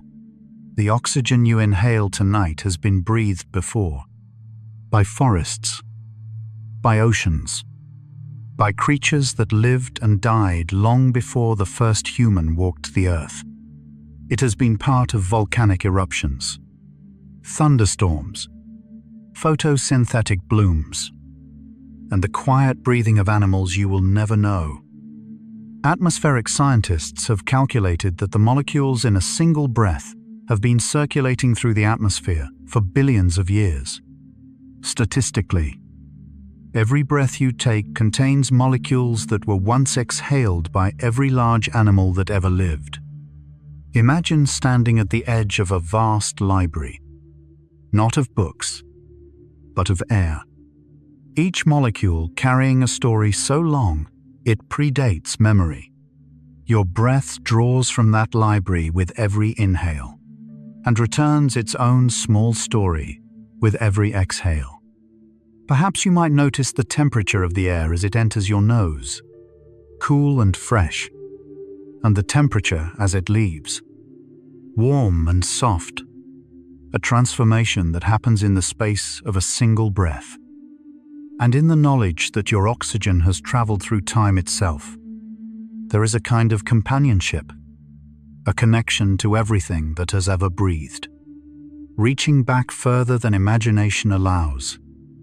About half of the world's oxygen comes not from trees, but from tiny organisms in the ocean, called phytoplankton. These microscopic beings, too small to see without a microscope, float in the sunlit upper layers of the ocean, converting carbon dioxide and sunlight into oxygen through photosynthesis. Prochlorococcus, one of the most abundant of these organisms, is so small that a single drop of seawater may contain thousands of them.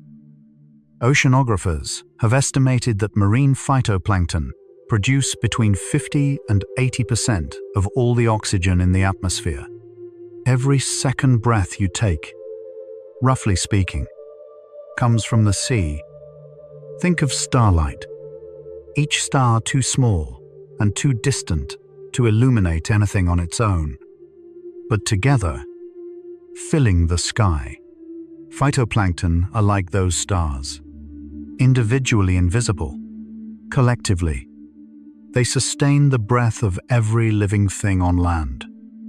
Perhaps your toes feel warm beneath the covers. Small, quiet, resting against each other. You might wiggle them once, very gently, and then let them be still again. A tiny acknowledgement of the body that carries you. And in every second breath you take tonight, there is a gift from the ocean, from creatures so small they will never be seen, doing work so vast it sustains the world. The first breath a newborn takes is one of the most dramatic physiological events in all of biology. Inside the womb, a baby's lungs are filled with fluid, and oxygen comes not from breathing, but from the umbilical cord. At birth, within seconds, the lungs must clear that fluid, fill with air for the first time, and begin the rhythmic expansion and contraction that will continue for a lifetime. Simultaneously, the circulatory system reroutes itself, closing the pathways that bypass the lungs in utero and opening new ones that send blood through the newly inflated alveoli. Neonatal physiologists describe this moment as one of the most complex transitions the human body ever makes. And yet, it happens almost every time, in almost every baby. Without intervention, the body arrives knowing how. Imagine the first note of a symphony, the silence before it, the expectation, and then the single clear tone that sets everything in motion. A baby's first breath is that note, the beginning of a melody that will play for an entire life. Perhaps you are aware of the rise and fall of your own chest, a rhythm that began with a moment just like that. Many years ago, a first breath you will never remember, but that your body has never forgotten. And in that dramatic, everyday miracle, repeated billions of times across the history of our species, there is a reminder that your body has been extraordinary since its very first second. Your nose alternates which nostril does most of the breathing, a phenomenon called the nasal cycle. At any given time, one nostril is slightly more open than the other, handling the majority of airflow. After a few hours, the body switches. The open nostril narrows, and the previously narrower one opens. This cycle repeats throughout the day and night, driven by the swelling and shrinking of erectile tissue inside the nasal passages. Researchers have studied the nasal cycle for decades, finding that it is linked to the alternating dominance of the left and right hemispheres of the brain. When the right nostril is dominant, the left hemisphere tends to be more active, and vice versa. The nasal cycle, it turns out, is not just a respiratory phenomenon. It is a neurological one. Think of two people sitting on a quiet bench, taking turns speaking, one sharing a thought while the other listens, then gently switching. Your nostrils have that kind of conversation, a quiet alternation. a shared responsibility. Perhaps you might notice which nostril is doing more of the work right now. If you can tell, you have just noticed a rhythm that most people go their entire lives without detecting. And in that gentle switching, left to right, right to left, your body balances itself in a way it has never needed to explain. A quiet rhythm within a rhythm, a conversation you were never meant to hear. The cool air you feel at the entrance of your nostrils activates sensory receptors that help regulate your breathing depth and pace. These thermoreceptors detect the temperature difference between the cool incoming air and the warm outgoing air, sending signals to the brainstem that help calibrate respiratory rhythm. When the air is cool and dry, these signals are stronger, which is one reason why breathing cold air can feel invigorating. The brainstem receives a clearer signal and responds with a slightly deeper breath.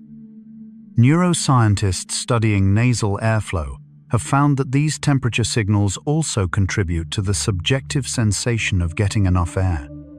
People who breathe through their mouths, where fewer of these receptors exist, sometimes feel breathless, even when their oxygen levels are normal. The nose provides a reassurance that the mouth cannot. Imagine the feeling of stepping outside on a cool morning. That first breath of fresh air that seems to wake everything up. That sensation is partly the work of these tiny receptors, registering the temperature and telling your brain, yes, the air is here. All is well. Perhaps the skin at the tip of your nose feels cool, the faintest whisper of air passing over it. A sensation so subtle it almost does not register, but it is there.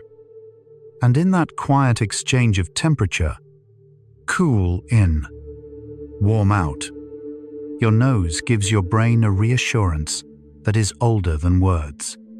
The air is flowing. You are breathing. Everything is as it should be. During sleep, your breathing becomes almost entirely automatic, managed by the brainstem without any conscious input. In waking life, your breath can be influenced by your thoughts, your emotions, your speech, your posture. But in sleep, all of those influences fall away. The brainstem takes full control, maintaining a rhythm that is steady, efficient, and perfectly calibrated to your body's needs. You do not need to think about breathing while you sleep. You never have. Sleep physiologists have monitored breathing patterns in thousands of sleeping subjects, finding that the brainstem's management of respiration during sleep is extraordinarily reliable. Breathing rates, depths, and rhythms are maintained with precision throughout the night, adjusted automatically for each stage of sleep. Think of a village at dusk, the lamplighter making quiet rounds, lighting each lantern as darkness falls. No one asks. No one supervises. The lamplighter simply knows the route and keeps the light going. Your brainstem is that lamplighter, tending your breath through the night, lantern by lantern, breath by breath. Perhaps your eyelids are growing heavier, not uncomfortably, but with a pleasant weight, like velvet curtains slowly drawing closed. If they want to close, you might let them. And as sleep approaches, whenever it comes, in its own time, you can trust that your breathing will continue exactly as it should. Managed, protected, kept safe by a part of you that has never once slept. Laughter and crying are both forms of modified breathing, the exhale reshaped by emotion. When you laugh, your exhale becomes a series of rapid, rhythmic bursts. Ha, ha, ha, driven by the diaphragm contracting in quick pulses. When you cry, the exhale becomes a long, shuddering release, often punctuated by sharp inhales. Both are involuntary. Both are deeply connected to the emotional centers of the brain, and both involve the same basic mechanism: the breath, rearranged by feeling.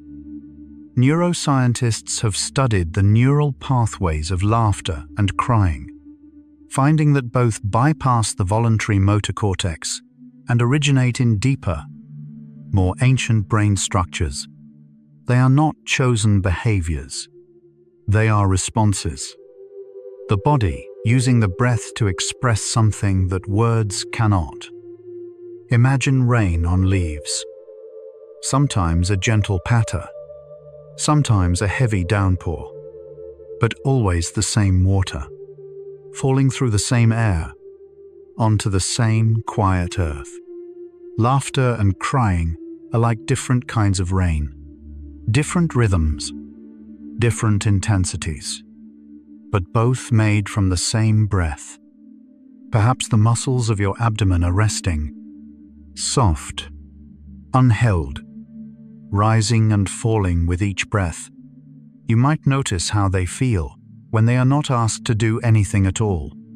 Quiet, loose, free, and in the way laughter and tears both reshape the exhale, there is a reminder that your breath is not separate from your feelings. It is the instrument your body uses to sing them. The English word inspire comes from the Latin inspirare, which means to breathe into, or to breathe life into. The connection between breathing and the spirit has been recognized by nearly every culture in human history. In Sanskrit, prana means both breath and life force. In Greek, pneuma means both breath and spirit. In Hebrew, ruach means wind, breath, and spirit. The ancient world understood something that modern science is only now beginning to confirm: that the way you breathe shapes not only your body, but your inner life. Linguists and historians have traced these linguistic connections across dozens of languages, finding that the association between breath and soul is one of the most universal features of human thought. It appears independently in cultures that had no contact with one another, suggesting that the connection is not learned but felt. Think of a stone lantern in a quiet garden at dusk, lit from within, glowing softly. Its light inseparable from the air that feeds the flame. In the oldest languages, breath and spirit were that inseparable. One could not exist without the other. Perhaps the space around your heart feels warm. Not physically warm, but something else. A warmth that comes from rest, from stillness, from being held by a moment that asks nothing. And in the ancient roots of the word inspire, to breathe into, to fill with spirit, there is a suggestion that each breath you take is more than air. It is, in some quiet way, a kind of aliveness. The word expire comes from the Latin expirare, meaning to breathe out, or to breathe one's last. This connection between the exhale and the end of life runs deep in human language and thought. To expire is to release the final breath, to let go of the air that has been sustaining you. But it also carries a gentler meaning. Every exhale is a small release, a small letting go, a small practice in the art of not holding on. Medical historians have noted that in many ancient traditions, the last breath was considered sacred. The moment when the spirit left the body, families would gather to witness it. Prayers would be said. The exhale was honored as a threshold, the doorway between one kind of being and another. Imagine warm sand on a beach at sunset. each wave carrying a little more away, gently reshaping the shore. The word expire carries that feeling. Not loss. Exactly. More like return. A breath given back to the air that gave it. Perhaps the backs of your hands are resting palm down, flat and open. You might notice their stillness, the absence of gripping, reaching, holding, the quiet surrender of the hands. And in every exhale, not the last one, but each ordinary one, there is a small, gentle practice of letting go, not of life, just of the breath that has done its work, released softly, returned kindly, without regret. When people breathe together in the same room, their breathing patterns often begin to synchronize, without anyone realizing it. This phenomenon, called respiratory entrainment, has been observed in couples, in families, in groups of friends, and even in strangers sitting in a theater. The mechanism is not fully understood, but researchers believe it involves a combination of auditory cues, visual cues, and perhaps even subtle changes in the shared air. A study published in Scientific Reports found that romantic partners who sat close to each other in a quiet room began to breathe in synchrony within minutes, and that this synchrony was associated with reduced pain perception and increased feelings of empathy. Breathing together, it seems, is a form of connection that bypasses language entirely. Think of two people sitting on a bench at dusk, watching the same sunset, saying nothing, and slowly, without planning, beginning to breathe at the same pace. Not because they chose to, but because closeness sometimes creates rhythm on its own. Perhaps you are aware that somewhere, not far from you, someone else is also breathing. A neighbor, a family member, a pet. You share the same air, the same quiet night. And in that gentle synchronization, breath matching breath, without a word, there is a connection older than language. A communion that happens simply because two beings are present in the same moment. Your breath carries moisture, and each exhale releases a tiny amount of water into the air. On average, a person loses about 300 to 400 milliliters of water per day through exhalation alone. This moisture comes from the humid lining of the respiratory tract, which saturates the outgoing air with water vapor. In cold weather, this moisture becomes visible, your breath forming a small, temporary cloud before dissolving into the air. Pulmonary physiologists have measured this moisture loss precisely, noting that it varies with temperature, humidity, and breathing rate. In dry environments, the loss is greater. In humid environments, less, but in all conditions. Every exhale carries a small offering of water from your body to the atmosphere.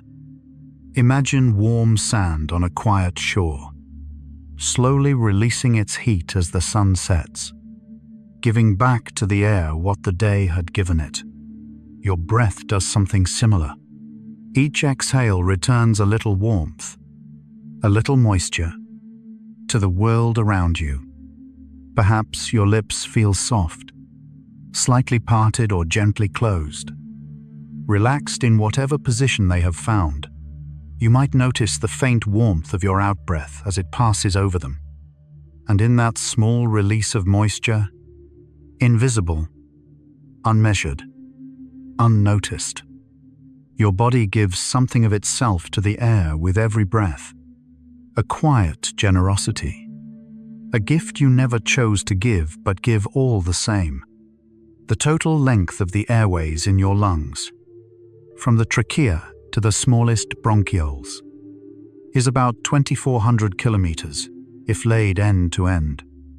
This extraordinary network branches 23 times, each division producing smaller and more numerous passages, until the airways are thinner than a human hair. At the very end of this branching tree sit the alveoli, 300 million tiny air sacs where gas exchange takes place. Pulmonary anatomists have described this structure as one of the most efficient examples of fractal geometry in nature, a pattern that repeats at ever smaller scales, maximizing surface area while minimizing volume.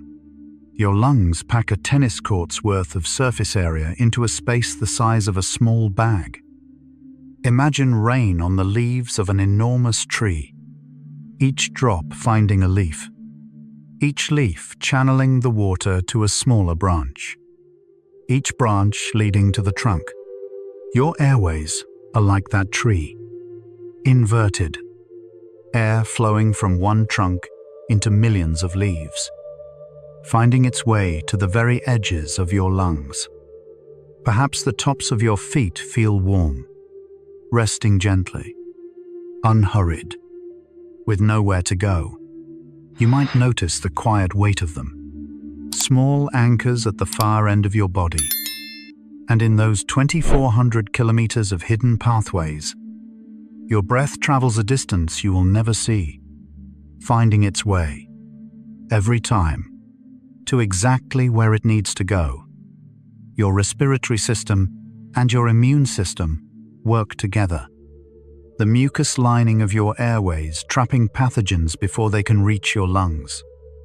The airways are coated with a thin layer of mucus, produced by specialized cells in the respiratory lining. This mucus traps bacteria, virus, dust, and other particles, preventing them from reaching the delicate alveoli.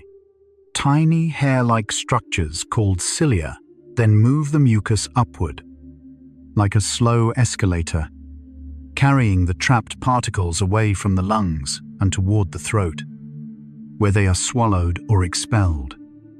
Immunologists have described this mucociliary clearance system as the first line of respiratory defense, a continuous, self-cleaning mechanism that operates without any conscious effort. It works while you sleep. It works while you breathe. It never stops. Imagine a gentle rain washing the surface of a quiet road, clearing away the dust, the pollen, the small debris of the day.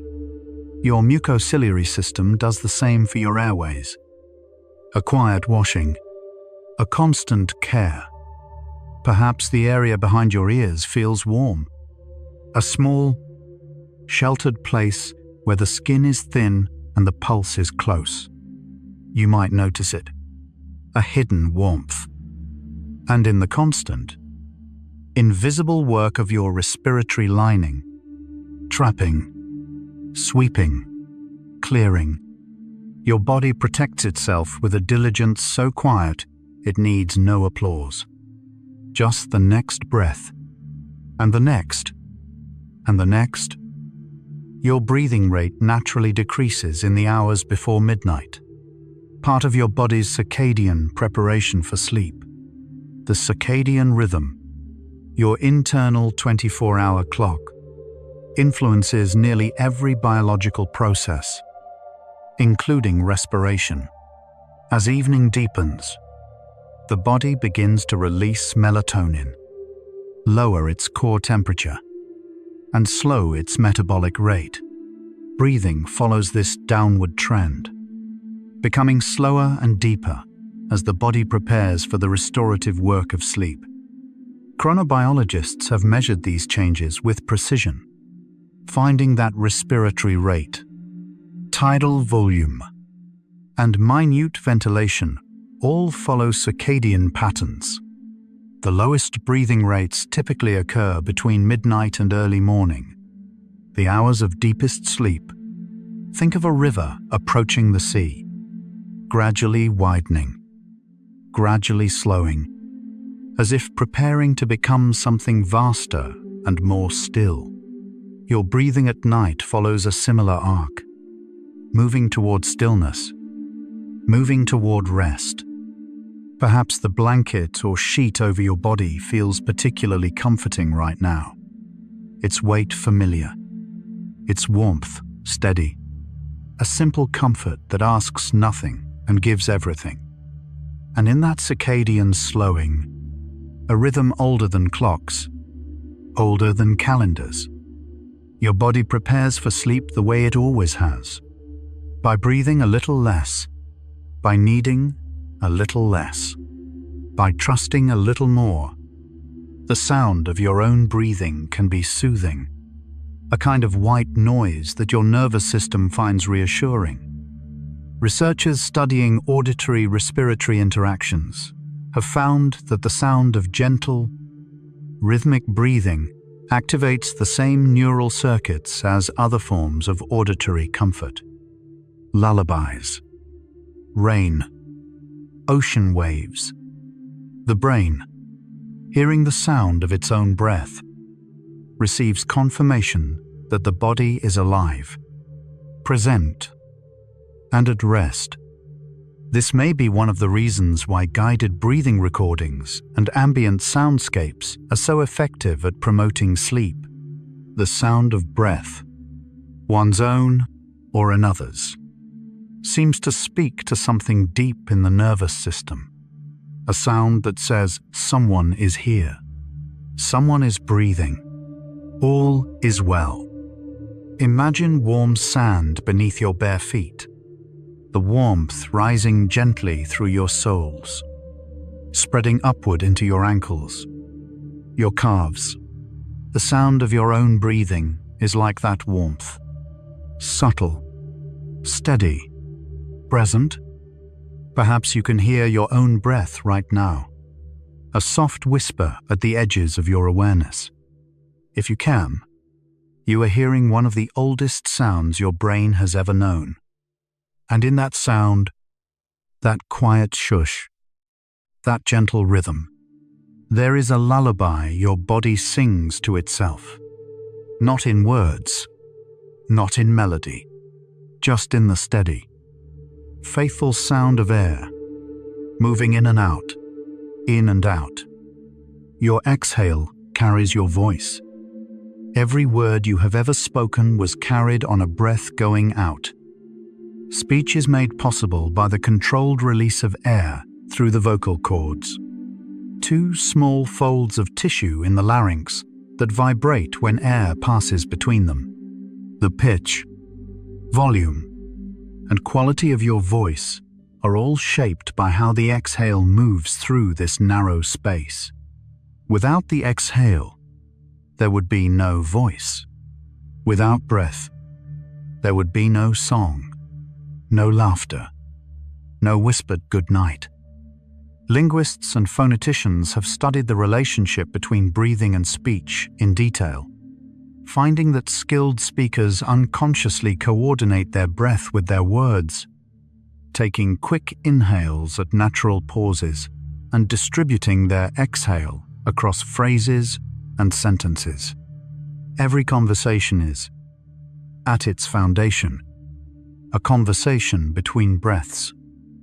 Think of a quiet wind passing through the branches of a tree, sometimes a whisper, sometimes a murmur, sometimes a long, low sigh. Your voice is that wind, shaped by the branches of your throat and mouth. Every word, a different rustling. Every exhale, a different song.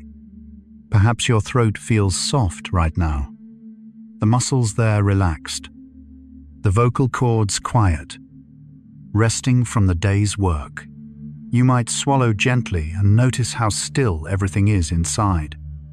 And in the silence of this moment, when no words are needed, your exhale continues its quiet work, not carrying a voice tonight, just carrying you, gently, toward rest.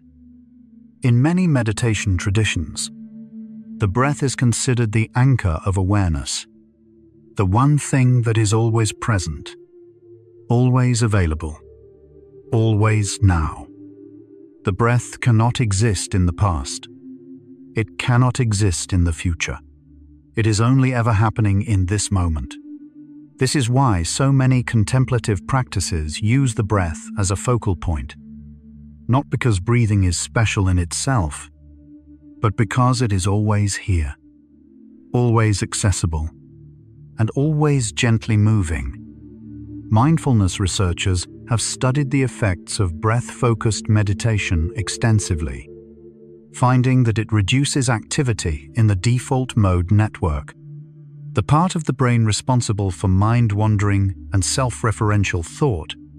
When attention settles on the breath, the mind tends to quiet, not forcefully, but naturally, like rain settling dust. Imagine rain on leaves, a gentle, steady patter that draws your attention without demanding it. The breath is like that rain, always present, always arriving, never asking you to do anything but notice. Perhaps your attention has wandered several times during this recording, to thoughts, to feelings, to the edges of sleep. If it has, that is perfectly natural. The breath is always here to come back to, and in the gentle, rhythmic presence of your breathing, this breath, and this one, and this one, there is an anchor that holds without gripping, a stillness that moves, a now that never stops arriving. Your breath connects you to every living thing that breathes, a shared rhythm that spans the entire living world. Every animal, every plant, every microscopic organism that engages in respiration participates in the same fundamental exchange, taking in one gas and releasing another. The oxygen you inhale was released by a tree, a blade of grass, a microscopic organism in the ocean. The carbon dioxide you exhale will be taken up by those same organisms and converted back into oxygen. It is a cycle without beginning or end. Ecologists call this the global respiratory cycle, a vast, interconnected web of breathing that sustains all life on Earth. Your breath is not separate from this cycle. It is part of it. Every inhale connects you to the organisms that produced your oxygen. Every exhale feeds the organisms that will produce your next breath.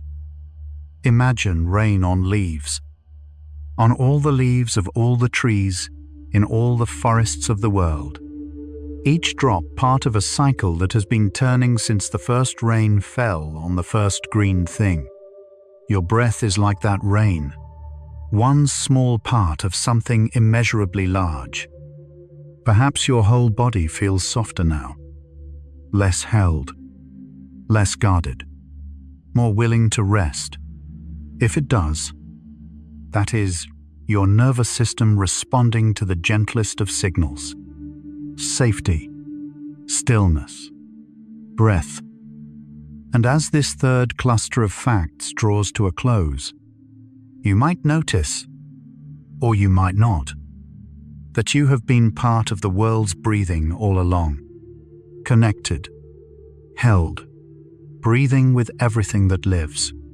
There is no such thing as a perfect breath, and your body has never needed one. Every breath you take is slightly different from the last. Some are deeper, some are shallower, some come with a small pause at the end. Some arrive quickly and leave slowly. This variability is not a flaw. It is a feature. A healthy respiratory system is one that adapts constantly, adjusting to the needs of each moment without repeating the same pattern twice. Respiratory physiologists have noted that rigid, unchanging breathing patterns are actually a sign of physiological stress, not health. the more flexible and variable your breathing, the more resilient your nervous system. Perfection in breathing would be a kind of rigidity, and rigidity is the opposite of ease. Imagine snow falling on a quiet night. No two flakes the same, no two paths identical, yet together they form a blanket of extraordinary beauty. Your breaths are like those snowflakes, each one unique, each one enough. Together, they form the quiet landscape of your life. Perhaps your body has found a position that feels particularly comfortable right now, a posture you did not choose consciously, but that your body arrived at on its own. You might simply let it stay. And in the gentle imperfection of each breath, never quite the same, never quite repeated, there is a beauty that perfection could never achieve. The beauty of something living, something real, something yours. Studies have shown that simply imagining yourself breathing slowly can produce some of the same calming effects as actually doing it. Researchers in the field of motor imagery have found that when people vividly imagine a physical action, the brain activates many of the same neural pathways as when the action is actually performed. This applies to breathing as well. Visualizing a slow, deep breath can activate the parasympathetic nervous system, lower heart rate, and reduce muscle tension.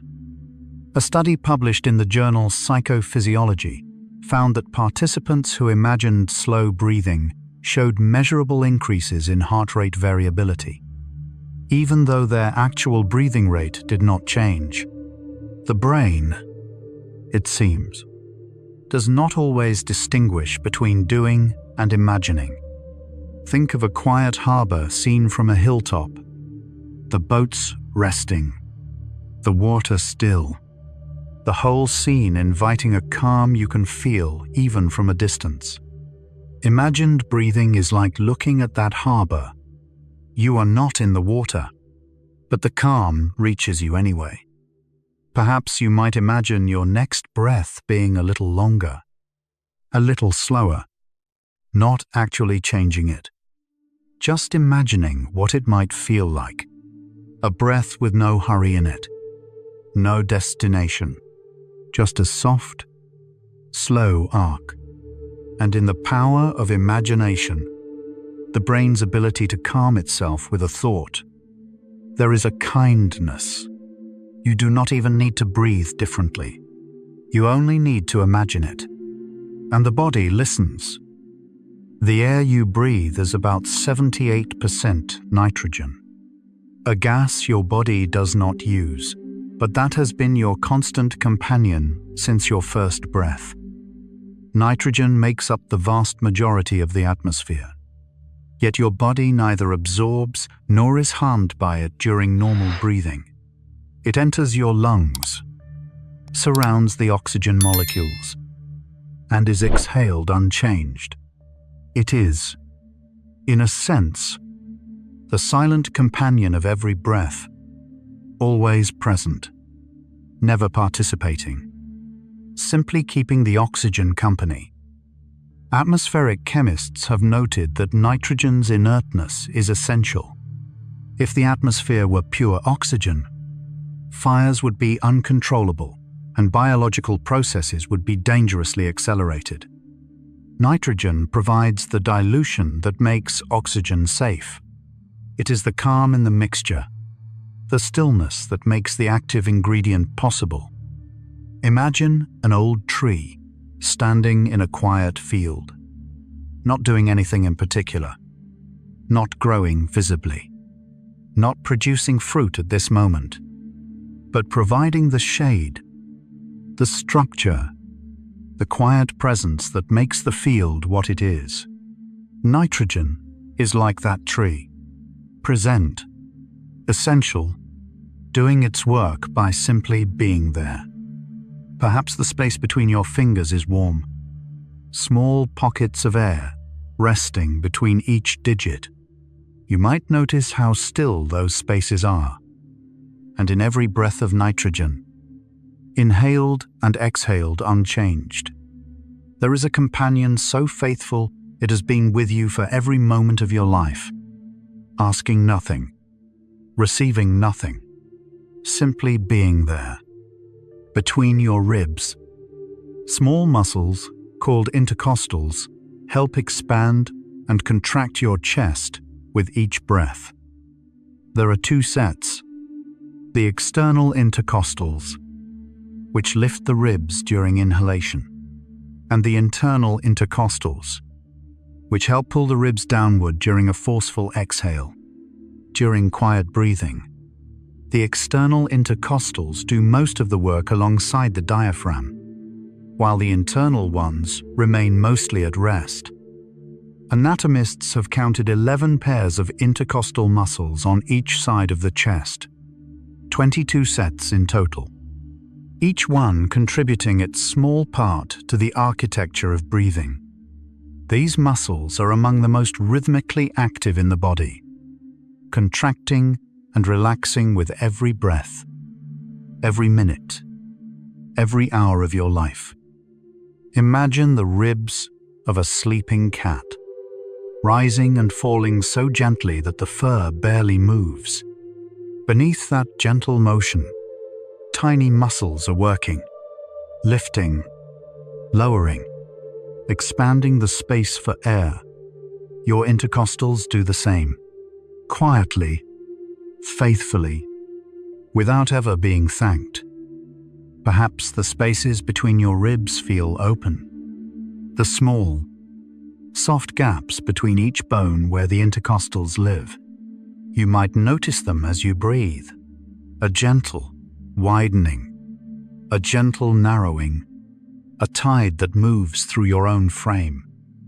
And in those 22 pairs of small, hard-working muscles, your body maintains the architecture of breathing, a structure so well built it never needs repair, never needs inspection, never needs anything but the next quiet breath. Darkness itself seems to slow your breathing, your body responding to the absence of light with a shift toward rest. Researchers studying the effects of light on physiology have found that dim or absent light triggers the release of melatonin, lowers core body temperature, and activates the parasympathetic nervous system. All of these changes contribute to a slowing of the respiratory rate. The body reads darkness as permission to rest, and breathing is one of the first things to respond. Chronobiologists have measured this effect in controlled environments, finding that breathing rate decreases significantly within minutes of reducing ambient light. The response is automatic and does not require the person to feel sleepy. The body begins its preparation for rest as soon as the light fades. Imagine a constellation slowly appearing as the sky darkens, each star becoming visible only as the light retreats. Your body's response to darkness is like that. Things become visible, or rather, sensible, that were hidden in the brightness. Slower breathing, softer muscles, a deeper quiet. Perhaps the room around you is dim right now, the light low, the shadows kind. If it is, your body has already noticed, and it has already begun to respond. And in the gentle relationship between darkness and breath, a partnership as old as the first night, your body finds a reason to slow down that needs no explanation. The light is gone, the breath softens, and that is enough. On a cold night, your breath becomes visible, a small, temporary cloud that forms and dissolves in the space of a second. This happens because the warm, moist air from your lungs meets the cold outside air and condenses into tiny water droplets. The same process that forms clouds in the sky. For a brief moment, you can see your own breath, a small, personal cloud. And then it is gone. Physicists have explained this condensation in detail, noting that the visible breath is made up of water droplets about 10 to 20 micrometers in diameter, roughly the same size as the droplets in fog. Your exhaled breath in cold air is literally a tiny piece of weather. Imagine embers drifting upward from a quiet fire, glowing for a moment, then fading into the dark sky. Your visible breath on a cold night is like those embers, brief, beautiful, gone before you can hold it. Perhaps you are warm right now, tucked beneath covers, in a room where the air is gentle and still. The breath you are breathing may be invisible, but it carries the same warmth, the same moisture, the same quiet life. And in the image of a visible breath, appearing and disappearing, cloud after tiny cloud, there is a reminder that your breath is always there, even when you cannot see it. Warm, present, quietly sustaining you. Your calm breathing can be contagious. People near you may begin to breathe more slowly simply because you are. This is part of the same entrainment phenomenon observed in couples and groups. When one person in a room breathes slowly and calmly, others in the vicinity may unconsciously begin to match that pace. The mechanism likely involves mirror neurons, auditory cues, and the subtle influence of shared air and shared space.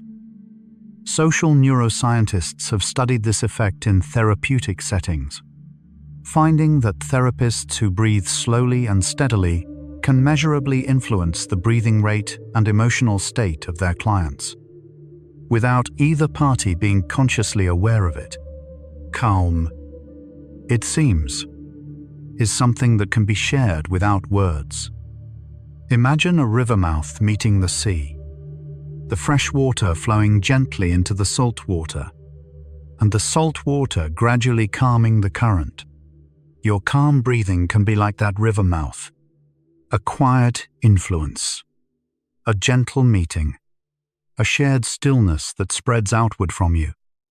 Perhaps you are the calmest person in your home right now, breathing slowly, resting deeply, settling into sleep, and perhaps, without knowing it, you are offering something to anyone nearby, a rhythm, a pace, a permission to slow down. And in that quiet contagion, calm spreading from one breath to another, there is a kindness that requires no effort. You breathe slowly, and the world around you softens.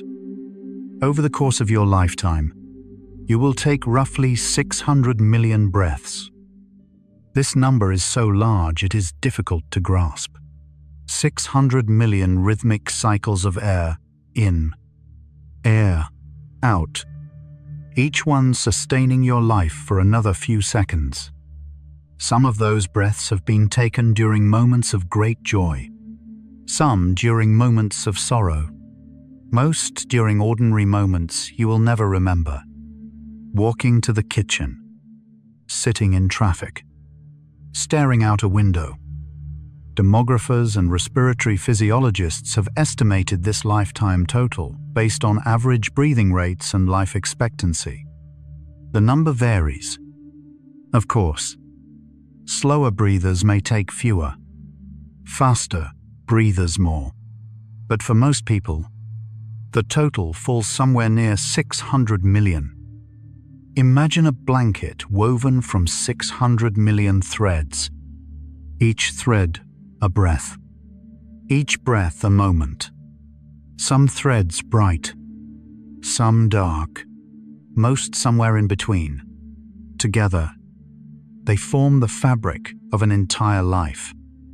Perhaps you are in the middle of that weaving right now, adding another thread, another breath, to a blanket that has been growing since the day you were born. You might notice this breath as one of those threads, ordinary, unremarkable, and yet part of something vast. And in the arithmetic of 600 million, a number too large to hold, there is a strange and beautiful tenderness. Every breath is one of many, and yet every breath is this one, the only one that is happening right now. The rhythm of ocean waves closely mirrors the rhythm of human breathing at rest, about 6 to 12 cycles per minute. This may be one reason why the sound of the ocean is so universally calming. The rise and fall of waves matches the rise and fall of the breath, creating a kind of external synchrony that the nervous system finds deeply soothing. The body hears the waves and recognizes something familiar, a rhythm it has been keeping all along.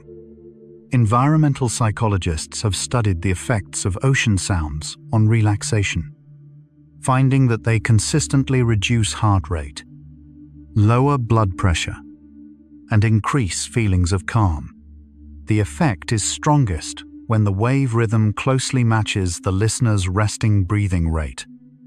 Imagine standing at the edge of a quiet shore, the waves arriving and departing with a patience that has no end. Each wave a breath, each retreat an exhale. The ocean breathing with you, or perhaps you breathing with the ocean.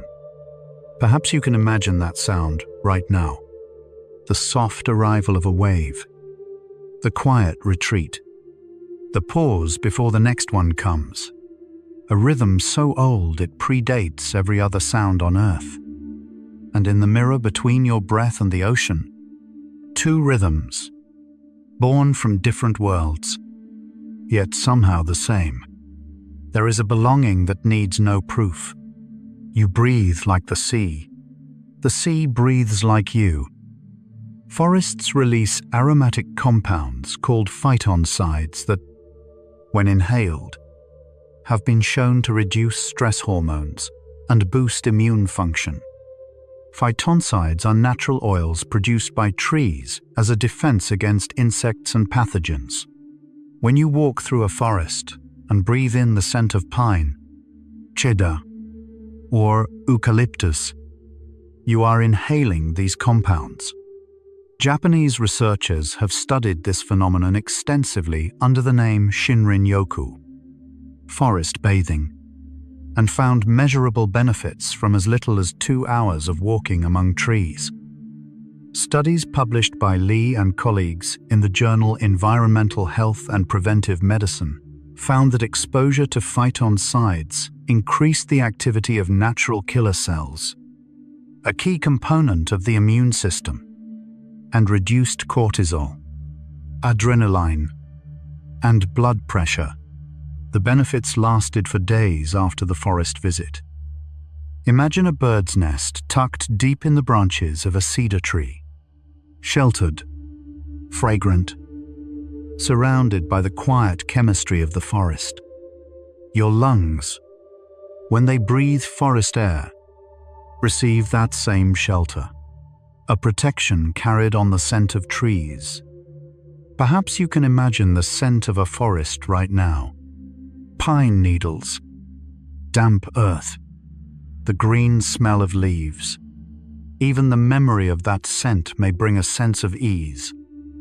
And in the invisible chemistry of trees, molecules drifting through the air, waiting to be breathed. There is a medicine so gentle, it feels like nothing more than a walk in the woods, a breath among the trees, a quiet healing that asks only for your presence.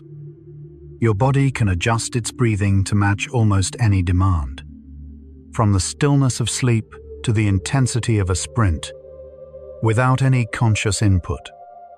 The respiratory control centers in your brainstem integrate information from dozens of sensors throughout your body. Oxygen levels, carbon dioxide levels, blood, pH, muscle activity, emotional state, body temperature and adjust your breathing rate and depth in real time. This continuous calibration happens so seamlessly that most people are entirely unaware of it. Exercise physiologists have measured this adaptive capacity in detail, finding that breathing rate can increase from 12 breaths per minute at rest to over 40 during intense exercise, while tidal volume can increase from half a liter to over 3 liters. The system is capable of increasing its output by a factor of 10 or more, all without a single conscious thought. Imagine dawn light slowly filling a room. First, the faintest glow, then a soft warmth, then full, gentle daylight. Your body's ability to adjust its breathing is like that light. Responsive, gradual, always exactly what the moment requires. Perhaps you are at the opposite end of that spectrum right now. Resting, still, your breathing as slow and shallow as it needs to be for this quiet moment. Your body has calibrated itself perfectly for right now. And in that extraordinary range, from the deepest sleep to the hardest effort, your body proves again and again that it knows what to do. It has always known. It will always know. The air in your lungs is never completely replaced with a single breath. There is always a residual volume that stays behind. Even after the most forceful exhale you can produce, about 1 to 1.5 liters of air remain in your lungs. This residual volume ensures that the alveoli never completely collapse, maintaining the lung's structure and keeping it ready for the next inhale. It is a safety margin, a reserve your body keeps, just in case. Pulmonologists have studied residual volume extensively, noting that it increases slightly with age as the lung tissue loses some of its elastic recoil. But even in a young, healthy person, this reserve is always there. A pocket of air that never leaves. A permanent guest in the house of your lungs. Imagine embers glowing quietly at the bottom of a fireplace long after the flames have died. Warm, patient, ready to catch a new log if one is offered.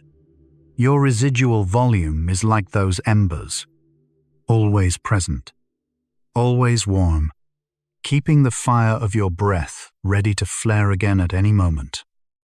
Perhaps your chest feels still between breaths, a quiet pause where the air simply rests inside you.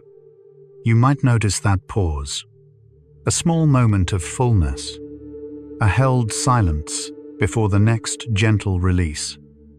And in that air that never leaves, the permanent resident of your lungs, there is a faithfulness that mirrors your brainstem's own devotion. Always there, always ready, never leaving you empty. Your breath has its own intelligence, adjusting to altitude, temperature, humidity, and emotional state without being asked. At high altitude, where the air is thin, your breathing rate increases automatically to compensate for lower oxygen levels. In cold air, the nasal passages warm and humidify each breath before it reaches the lungs. In moments of fear, breathing quickens to prepare the body for action. In moments of safety, it slows to conserve energy and promote rest. Adaptation researchers have documented these responses across extreme environments, from the high plateaus of Tibet to the depths of the ocean, finding that the respiratory system is one of the most adaptable in the human body. It does not need instructions. It reads the environment and responds. Imagine a river that changes its course with the seasons, flowing wide in spring, narrow in summer, frozen at the edges in winter, yet always finding a way to reach the sea. Your breath is like that river, adapting, flowing, always finding its way. Perhaps you can feel the intelligence of your own breath right now, the way it has settled into a pace and a depth that are perfectly suited to this moment. No calculation, no effort, just the quiet wisdom of a system that has been learning since the day you were born. And in that intelligence, that quiet, adaptive brilliance, there is a trust you can lean into. Your breath knows things you do not, and it takes care of you anyway. When you are truly at rest, your body's oxygen consumption drops to its lowest level, and your breath becomes the softest, shallowest version of itself. During deep rest, the body's metabolic rate decreases. The muscles consume less oxygen. The brain, while still active, operates more efficiently, and in response, the breathing system reduces its output, delivering just enough air to sustain this quieter state. No more, no less. A perfectly calibrated minimum. Metabolic researchers have measured this basal respiratory state, finding that it represents the body's most efficient mode of operation. Heart rate is low. Breathing is slow. Energy expenditure is minimal. Everything that is not essential has been gently set aside. Imagine a sleeping cat curled in a warm corner, its breathing so light that its body barely moves. Its whiskers twitch once, then still. Everything about it speaks of efficiency, of sufficiency, of enough. Your body at rest approaches that same state. Quiet, minimal, complete. Perhaps you are approaching that state right now. Your breath growing lighter, your body growing heavier. The distance between waking and sleeping growing shorter with each exhale. And in that softest version of your breath, the one that asks for the least and gives exactly enough, there is a perfection that has nothing to do with performance. The perfection of a body at rest, doing exactly what it needs to do. Nothing more, nothing less. Your breath continues while you dream, and the content of your dreams can sometimes change the way you breathe. During REM sleep, the stage associated with the most vivid dreaming, breathing becomes irregular, sometimes faster, sometimes slower, sometimes pausing briefly. Sleep researchers have found that this variability correlates with the emotional content of dreams. A frightening dream may produce faster, shallower breathing. A peaceful dream may produce slower, deeper breaths. Polysomnographic studies have shown that the breathing patterns during REM sleep closely mirror those that would be expected during the emotional experiences being dreamed. The body, even in sleep, responds to the stories the brain is telling, as if the dream were real. Imagine snow falling on a quiet night, sometimes heavier, sometimes lighter, sometimes pausing altogether before resuming. Your breathing during dreams follows a similar pattern, responding not to the weather outside, but to the weather inside. Perhaps you are drifting closer to the edge of sleep, that soft boundary where thoughts begin to lose their structure and images begin to form on their own. If you are, your breathing is already preparing for the journey. And when the dreams come, whatever they may be, your breath will be there too, responding, adapting, breathing through whatever stories the night decides to tell. The sound of gentle breathing, your own or someone else's, is one of the earliest sounds you ever heard. In the womb, the sound of the mother's breathing is one of the most constant auditory experiences. It is heard through the body, not through air, but through fluid and tissue. A muffled, rhythmic sound that accompanies every moment of prenatal life. After birth, the sound of a caregiver's breathing remains one of the most soothing things a newborn can hear. Developmental psychologists have noted that infants placed on a caregiver's chest, where they can hear and feel the rhythm of breathing, show lower stress hormones, more stable heart rates, and longer periods of calm sleep. The sound of breathing is, in a very real sense, the first lullaby. Imagine a quiet harbor at night, the water lapping gently against the docks, the boats rocking slowly, everything held in a rhythm that predates memory. The sound of breathing is like that harbor, a place you have always known, a rhythm you have always recognized. Perhaps the room around you is quiet enough to hear your own breathing, a soft sound at the edges of silence. If it is, you are hearing something your brain has been listening to since before you were born. And in that sound, steady, familiar, never truly absent, there is a comfort that does not need to be understood, only heard, only felt, only trusted. Your body does not need you to be awake to breathe. It does not even need you to be conscious. People in deep sleep, under anesthesia, and even in certain states of unconsciousness continue to breathe. The brainstem's respiratory centers operate independently of consciousness, maintaining the rhythm of breathing through the most profound states of unawareness. It is one of the most resilient functions in the human body. Anesthesiologists rely on this independence every day, knowing that while higher brain functions may be suppressed during surgery, the brainstem will continue to drive breathing in most circumstances. The breath, it seems, is the last thing to leave and the first thing to return. Imagine a constellation that remains visible even when clouds cover most of the sky.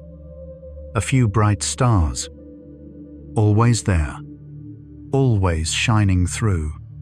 Your breathing is like those stars, present even when everything else has dimmed, visible even in the deepest dark.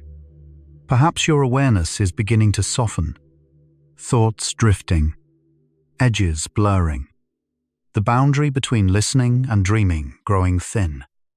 If it is, your breath will not follow your awareness into sleep. It will stay. It will keep going. It will be there when you return. And in that extraordinary independence, breath continuing when everything else has stopped, there is a loyalty so deep it defies description. Your breath does not leave when you do. It waits. It keeps the light on. It holds the door open for your return. The pause between your exhale and your next inhale is one of the quietest moments in your body. In that brief space, often less than a second, nothing is moving in. Nothing is moving out. The diaphragm is still. The chest is still. The air is simply there, resting in the lungs, unhurried and undemanded. It is a moment of pure physiological stillness. Researchers studying respiratory mechanics have noted that this end expiratory pause is a normal and healthy part of the breathing cycle. It is not a cessation of breathing. It is a rest within the rhythm, a comma, not a period, a space between notes that gives the music its shape. Imagine a river mouth meeting the sea at slack tide. The moment when the current has stopped flowing out, but the tide has not yet begun to come in. Everything is still. Everything is balanced.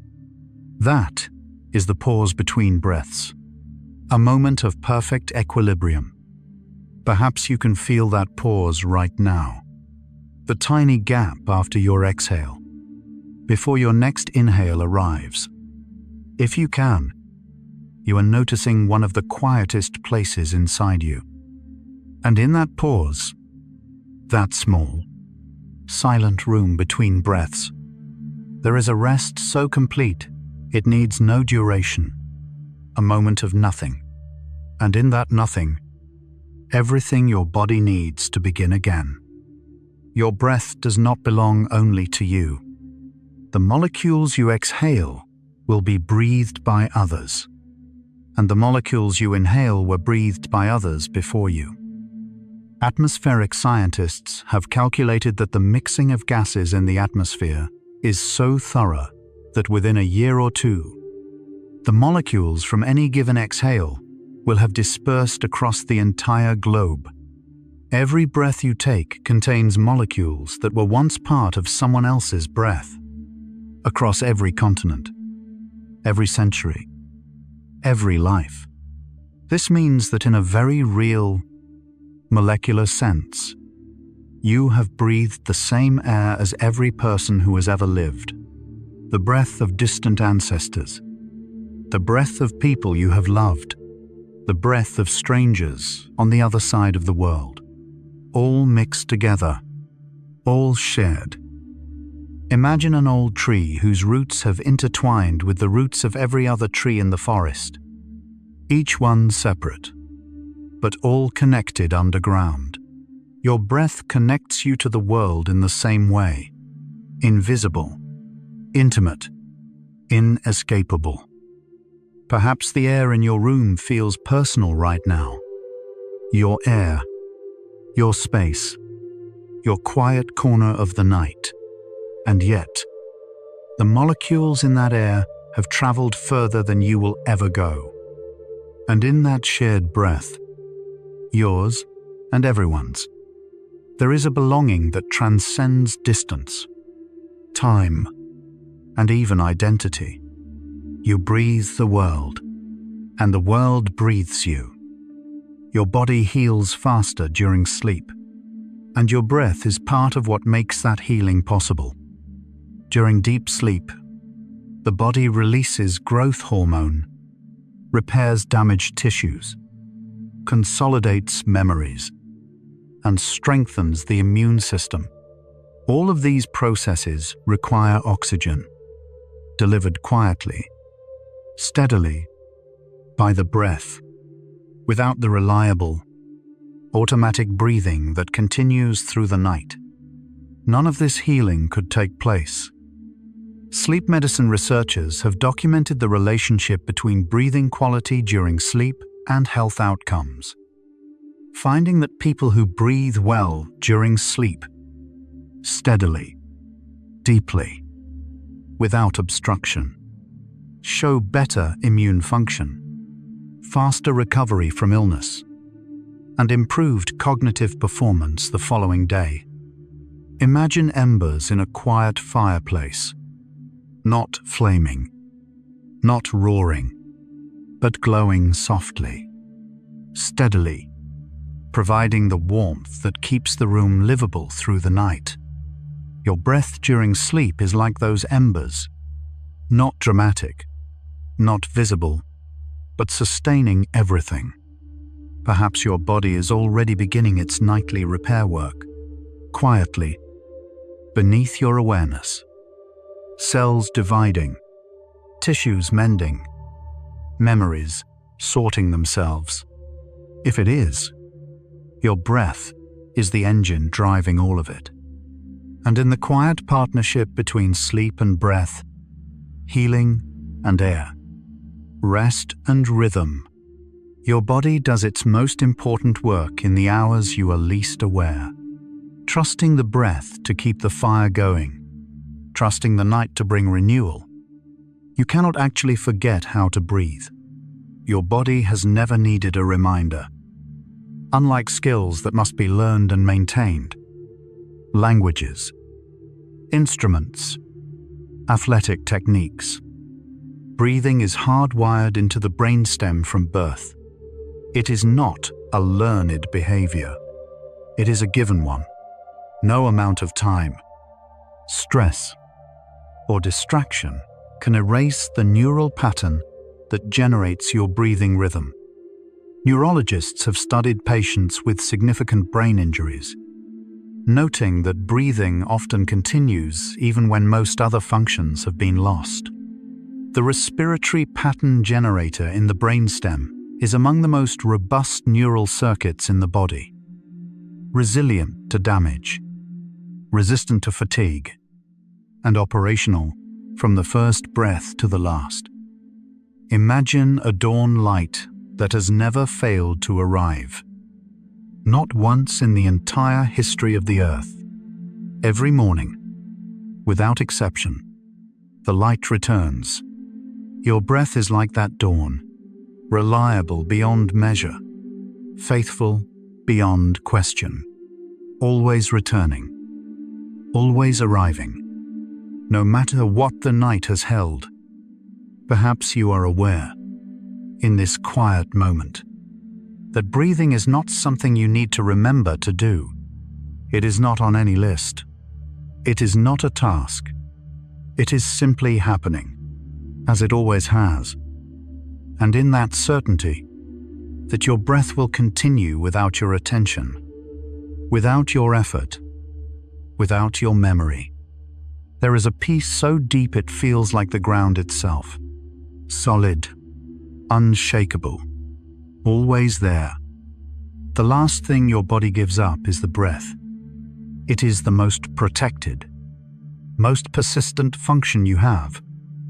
In the hierarchy of biological priorities, breathing sits at the very top.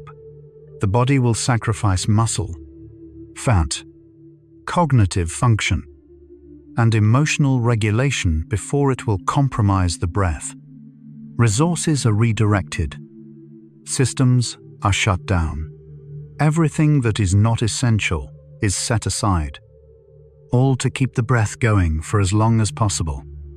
Critical care physicians have observed this hierarchy in extreme situations, noting that the respiratory drive is often the last autonomous function to cease. The breath holds on longer than anything else. It is the body's final commitment, its last act of faith. Imagine a blanket being pulled gently around someone on a cold night, the last gesture of care before the room goes dark. Your body's devotion to breathing is like that blanket, the last thing it does, the most faithful thing it knows. Perhaps you are feeling the simple gratitude of a body that is breathing easily. No struggle, no effort, just the quiet rhythm of air moving in and out. If you are, that is a gift your body gives you every moment of every day. And in the knowledge that your breath is the last thing your body will ever let go of, there is a devotion so absolute it needs no words. Your body chose you, and it will keep choosing you, breath after breath after breath. Right now, in this moment, your breath is doing everything it needs to do. You do not need to breathe deeper. You do not need to breathe slower. You do not need to breathe through your nose or count to 4 or hold for 7. Whatever your breath is doing right now, however fast, however shallow, however irregular, it is sustaining you. It is keeping your blood oxygenated, your organs functioning, your brain alive. It is doing its job. Clinical psychologists who work with breathing anxiety have noted that one of the most therapeutic interventions is simply to reassure someone that their current breathing is sufficient. The fear of not breathing well enough can itself cause breathing difficulties. The permission to breathe as you are is, paradoxically, one of the most powerful breathing techniques there is. Imagine a river that has been told it is not flowing correctly, that it should be wider, or faster, or clearer. The river does not listen. It flows as it flows, and it reaches the sea regardless. Your breath is like that river, already flowing, already enough, already on its way. Perhaps you have stopped trying to notice your breath. And perhaps that is the most restful thing you could do, to let it be, to let it go on without observation, to trust it completely.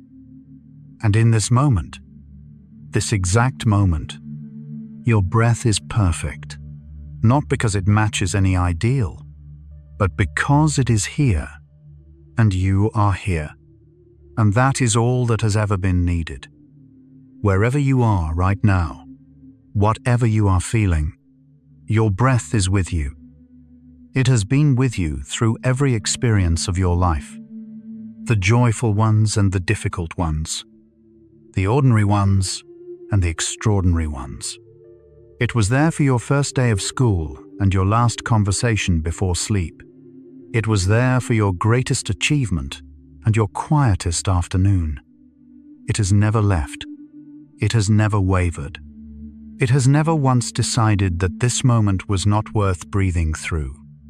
Philosophers and contemplatives across every tradition have returned, again and again, to this simple observation, that the breath is always present, always available, always now. It is the one companion that never leaves the room. Imagine a river mouth meeting the sea, the fresh water and the salt water mingling, the boundary between them dissolving, until there is no river and no sea, only water. Your breath and your life meet like that, inseparable, one flow, one presence. Perhaps your body feels quiet now, deeply quiet, in a way that goes beyond the absence of noise, a quiet that lives in the muscles, in the bones, in the spaces between thoughts, and in the faithfulness of your breath, present in every moment, through every feeling, across every year of your life. There is a kind of love that asks for nothing, a love expressed not in words, but in the steady, gentle act of keeping you alive. You do not need to do anything with your breath tonight. It will take care of itself. It always has. This is perhaps the gentlest fact of all, that your breath requires nothing from you, no practice, no technique, no awareness. It will continue whether you listen to it or not. It will continue whether you think about it or not. It will continue through your dreams, through your deepest sleep, through hours you will never remember. And perhaps that is the deepest comfort breathing can offer. Not that you can control it, but that you do not need to. The breath is yours, and it is also beyond you. It belongs to your body in the same way that the tide belongs to the ocean. Not by choice, by nature. Imagine dawn light beginning to appear at the edge of a long, quiet night. So faintly at first that you cannot tell if it is real, but it is. And it will grow, and the day will come, as it always does. Your breath is like that dawn, always arriving, always faithful, always there. Perhaps your body has settled into the deepest rest it has found all day, the weight of it pressing gently into the surface beneath you, the breath moving without thought, the mind beginning to drift like a boat untied from shore. And if sleep is coming, if it is already at the edges of your awareness, if it is waiting just behind your next exhale, then you might simply let it arrive. You have been breathing all along. You will be breathing still, and that is the only thing that has ever been asked of you. Nothing at all. And so we come to the end of 100 quiet facts about breathing, about the science of your exhale, the wisdom of your lungs, and the ancient, faithful rhythm that has been sustaining you since the very first moment of your life. If you are still awake, thank you for your company. It has been a gentle evening. If you are on the edge of sleep, you are exactly where this recording hoped you would be. There is nothing left to do, nothing left to think about. Just the breath, just the quiet, just the warm, easy weight of a body that is ready to rest. And if you have already drifted off, then you will never hear these words. And that is the most wonderful outcome of all. Your breath will continue through the night. Your body will tend to itself, healing, restoring, dreaming, while the breath keeps its quiet watch. You do not need to set an alarm for your lungs. You do not need to leave a note for your diaphragm. Everything will be taken care of. If you enjoyed this time together, you might consider pressing the like button or subscribing when you wake. It helps other restless minds find their way to this quiet place. But there is no rush. Tomorrow is soon enough, or the day after, or never. It does not matter. What matters is this: you are breathing, you are resting, you are here. Good night. From Dreamland Science. Sleep well, breathe easy, and know that your breath, your oldest, most faithful companion, will be waiting for you when you wake.